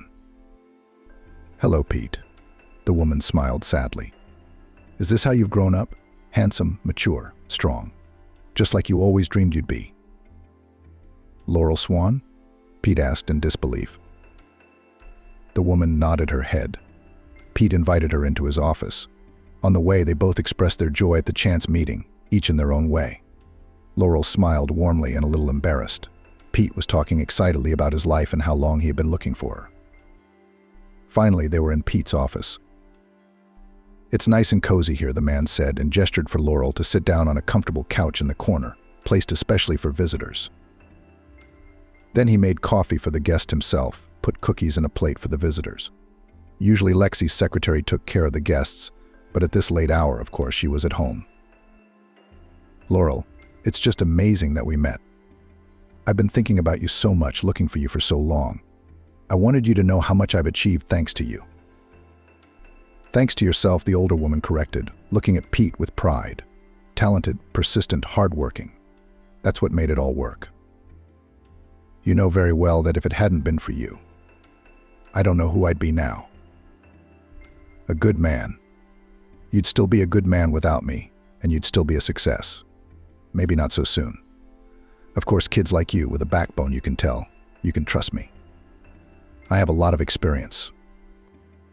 "But why you?" Pete hesitated, searching for words.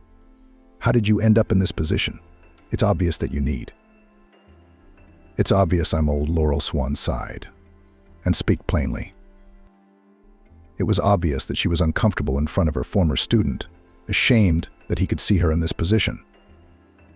"Tell me," Pete asked. "Okay," Laurel nodded. "It's a long story, and I can't say I'm surprised by the ending. It was coming. After Pete was taken away to a boarding school for gifted children, I started having a lot of trouble with Linda. The 15-year-old girl was now often spending the night with who knows where, showing up home in the morning, or even a few days after she went missing. Sometimes she was brought by the police, whom I asked for help, because the girl was a minor. Exhortations, threats, heart-to-heart talks, everything was bypassed. I even tried to lock my daughter up when I went to work. I couldn't work. I had to live on something. But one day a freedom-loving person cleaned through the balcony, tied the sheets, and went down them from the 4th floor. After that, I stopped locking her up. It's dangerous." The teenager now spoke to her mother only in foul language. All the valuables, jewelry, appliances were missing from the house. Someone even took the washing machine. Linda needed money for booze, for the bars that attracted her so much. She didn't seem to see any other pleasures, although I tried from childhood to instill in her a love of beauty, books, theater, learning new things. In everything that happened to my daughter, I partly blamed her bad company, marginal teenagers from dysfunctional families. They didn't study, they didn't work. Glassy, completely empty eyes, the stamp of limitation on their faces, ungroomed, perpetually gray and ragged. And these people somehow had a great influence on her daughter. Linda was hospitalized several times. Her young body could not withstand such a life. Doctors warned that if the teenager continues in the same vein, the consequences could be fatal. So Laurel decided to take drastic measures to take her daughter to the village.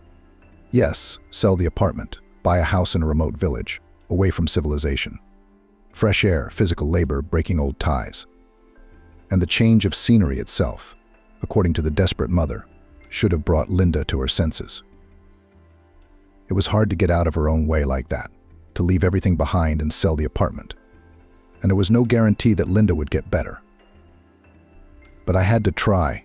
I had to do something. Laurel sighed. Did you show her to the doctors? Of course. Once I even managed to put her in the clinic, but she ran away from there, and then refused to go to specialists at all. She was happy with everything. She didn't consider herself sick.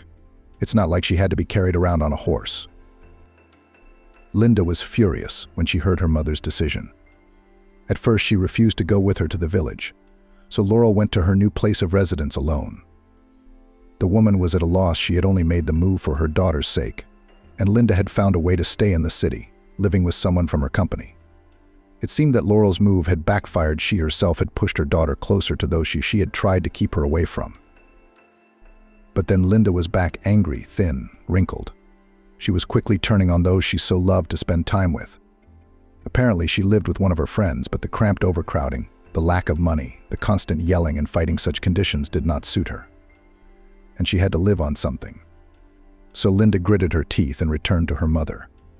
At least she would always feed and provide a clean bed. Laurel Swan was a little relieved. Maybe her plan would work after all. Maybe Linda would come to her senses here. Nothing of the sort. Soon Linda's old friends began to visit the village. Sometimes the girl herself went to the city. 150 kilometers was not such an insurmountable obstacle. Leisure activities continued.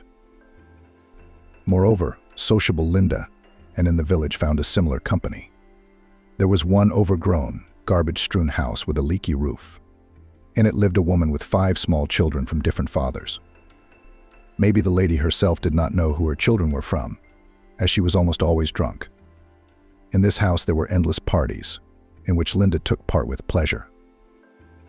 And then one day Laurel noticed that her daughter had a rounded belly. Linda, it turned out, was expecting a baby. Yes, she shrugged her sharp shoulders when her mother shared her suspicions with her. What's the big deal? I'm 18 years old. I have the right. Who's the father? Laurel asked. Was he one of our village fathers? I'm a townie, but honestly I don't remember his name very well. We met at the club.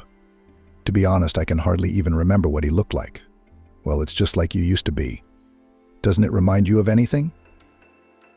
Laurel clutched at her heart, and Linda smiled happily. She always liked to shock her mother. Even when she was pregnant, Linda was still living her usual lifestyle, drinking, smoking, disappearing to the city, and then to the village house. Her mother's request to stop drinking did not touch her. It seems that she was absolutely indifferent to the fate of her own child. None of your business. That's all Laurel heard in response to her exhortations. Laurel's grandson was born well before his due date. He was so tiny, so weak. Linda was wheeled into the birthing center right off the street since she was just in town. The contractions curled her up in front of the store. The baby was born weak and sickly and was left in the hospital. Linda was discharged alone. With her coveted freedom, she plunged headlong into her old life. Laurel Swan went to see Willie and talked to the doctors. The baby wasn't doing well. Linda's lifestyle during pregnancy had not gone unnoticed. Underdeveloped many organs and systems, heart defect, brain damage. Doctors made it clear that if the baby survived, he would remain profoundly disabled, needing care for life. But life was unlikely to be long either. Doctors unanimously advised to give up the crumb. But how? How could one abandon this touching pale baby with expressive eyes? He already recognized Laurel, looked at her, tried to smile at his grandmother. True, Linda for some time was determined to give up her son. What do I need him for? An invalid. All the more I will still give birth to another healthy. It's horrible. Laurel tried to get through to her daughter. He's a human being. What will he be like in an orphanage? And then Linda had a sudden change of heart. She said that of course she would take Willie home. As it turned out later, a friend with many children convinced the young mother. The children are entitled to benefits. There are even more for the disabled. That's all it was. Willie was discharged. The arrival of the child did not affect Linda's lifestyle. With a light heart, she was free to go home and sleep in a normal environment. Willie was on welfare, so Linda was now walking around with her own source of income. She became even more popular in certain circles. Seeing this, Laurel didn't even try to reason with her daughter. She realized it was useless. Such was the irresistible power of genes. Laurel didn't blame herself for what had happened to Linda. She knew she had given her daughter enough time and done everything she could to raise her to be a decent person. Now Laurel Swan was taking care of Willie, treating him, developing him, traveling with the baby to doctors. Of course, people, including doctors, wondered where the child's mother was, why his upbringing was being taken care of by his grandmother. Laurel lied to everyone, saying that her daughter was working so that her son would have everything he needed. And she, the grandmother, was only helping the young mother of a disabled child. No, Laurel was not ashamed of her daughter's behavior. She hadn't been afraid of people's judgment for a long time. She was afraid of something else. Linda could be deprived of parental rights, and Willie will go to boarding school. It is unlikely that he will be left to his grandmother. Neither the conditions in their house are not so good, nor the age for guardianship is already old enough, and the income is meager. So Laurel got by, giving birth to her grandson as best she could. And then Linda brought home her husband, a grown man with red, cloudy eyes from constant drinking, and announced that he would now live here. Laurel thought it couldn't get any worse and harder for her. But it turned out she was wrong. This Adrian made her existence a living hell. He immediately felt like the owner of someone else's house. Adrian emptied the refrigerator without a care in the world. He didn't care if Laurel used the last of her money to buy fruit or milk for Willie. The man never cleaned up after himself, swearing loudly at Linda and Laurel if something was out of place. Sometimes he even got handsy. And now they had a bunch of Adrian's buddies over to their house. It was unbearable. All night long, the youths were buzzing in the kitchen. Mats, loud laughter, swearing, cigarette smoke all over the house, glasses clinking. Sometimes even fights broke out. Willie was restless in his sleep. Laurel sat next to him. She couldn't sleep. There was no telling what might happen, a fire or something. No, one had to stay alert. Linda was quite happy with this existence. She defended Adrian to her mother, as if she didn't notice her husband's rough treatment of both of them. I couldn't leave. How could I leave Willie with them? Grandmother waved a jinx at the sudden return of her tears. My grandson loved me. I was his only hope, and for his sake I put up with all this. I would have run away a long time ago. In fact, that's what I did when Willie.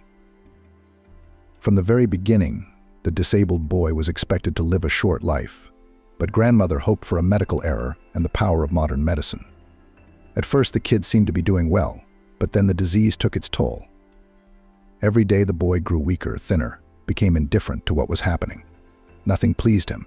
His grandmother went to the hospital with him. At first they lay in the ward together, then the child was transferred to the intensive care unit. That was it. The grandmother sobbed for several days when the doctors told her the terrible news. The daughter and her roommate were saddened only by the fact that they lost their source of income. Well, one more, the daughter shrugged. It's a simple matter, the man smirked. The grandmother, listening to this dialogue, realized no, she couldn't stay in the same house with her daughter for another minute. This is some kind of alien, scary, heartless creature. Here I packed my things and ran away here to Moscow. My pension is quite meager. My daughter took out loans in my name, and now the bailiffs are deducting them from my pension. I get pennies, but nothing. Time is passing. I'll pay it off soon. I sleep in a hostel. I don't have my own place. But it's better than enduring the antics of my daughter and her roommate. I don't always have enough to eat, so I do it at night near restaurants and cafes. You don't have the security guards like other places. That's why I come here a lot. I didn't even know you owned this place. So, life has turned around. The restaurant owner shook his head. What he had heard did not fit in his head. This kind, caring woman, a talented teacher, and lives like this. Collects food almost on the garbage dump. My heart squeezed with pity for this bright person. The teacher did not deserve such a fate. But now everything will change. To believe or not to believe, he began suddenly. But I've been looking for you. I've been looking for you for a long time, just to thank you. And now I've found you. You'll have your own apartment now. Cozy, clean, just like it used to be. If your pension isn't enough to live on, you'll work part-time as a tutor. You're a great teacher. You love your work. And people need your knowledge. I have friends whose school children need extra lessons. They will be only happy to such a tutor like you. And the pay will be good, don't even doubt it. I hate to put you to such a strain, the woman replied. Consider it a debt I'm repaying. It must have been hard for you to pay off that loan you took out to send me to the contest. And this help cost me nothing now. I'm glad. I also need you to meet my children. And you know my wife, she will be very glad to see you. The teacher smiled as she looked at her former student. Yes, I'm looking forward to seeing your and Irina's children too. I'm so happy for you.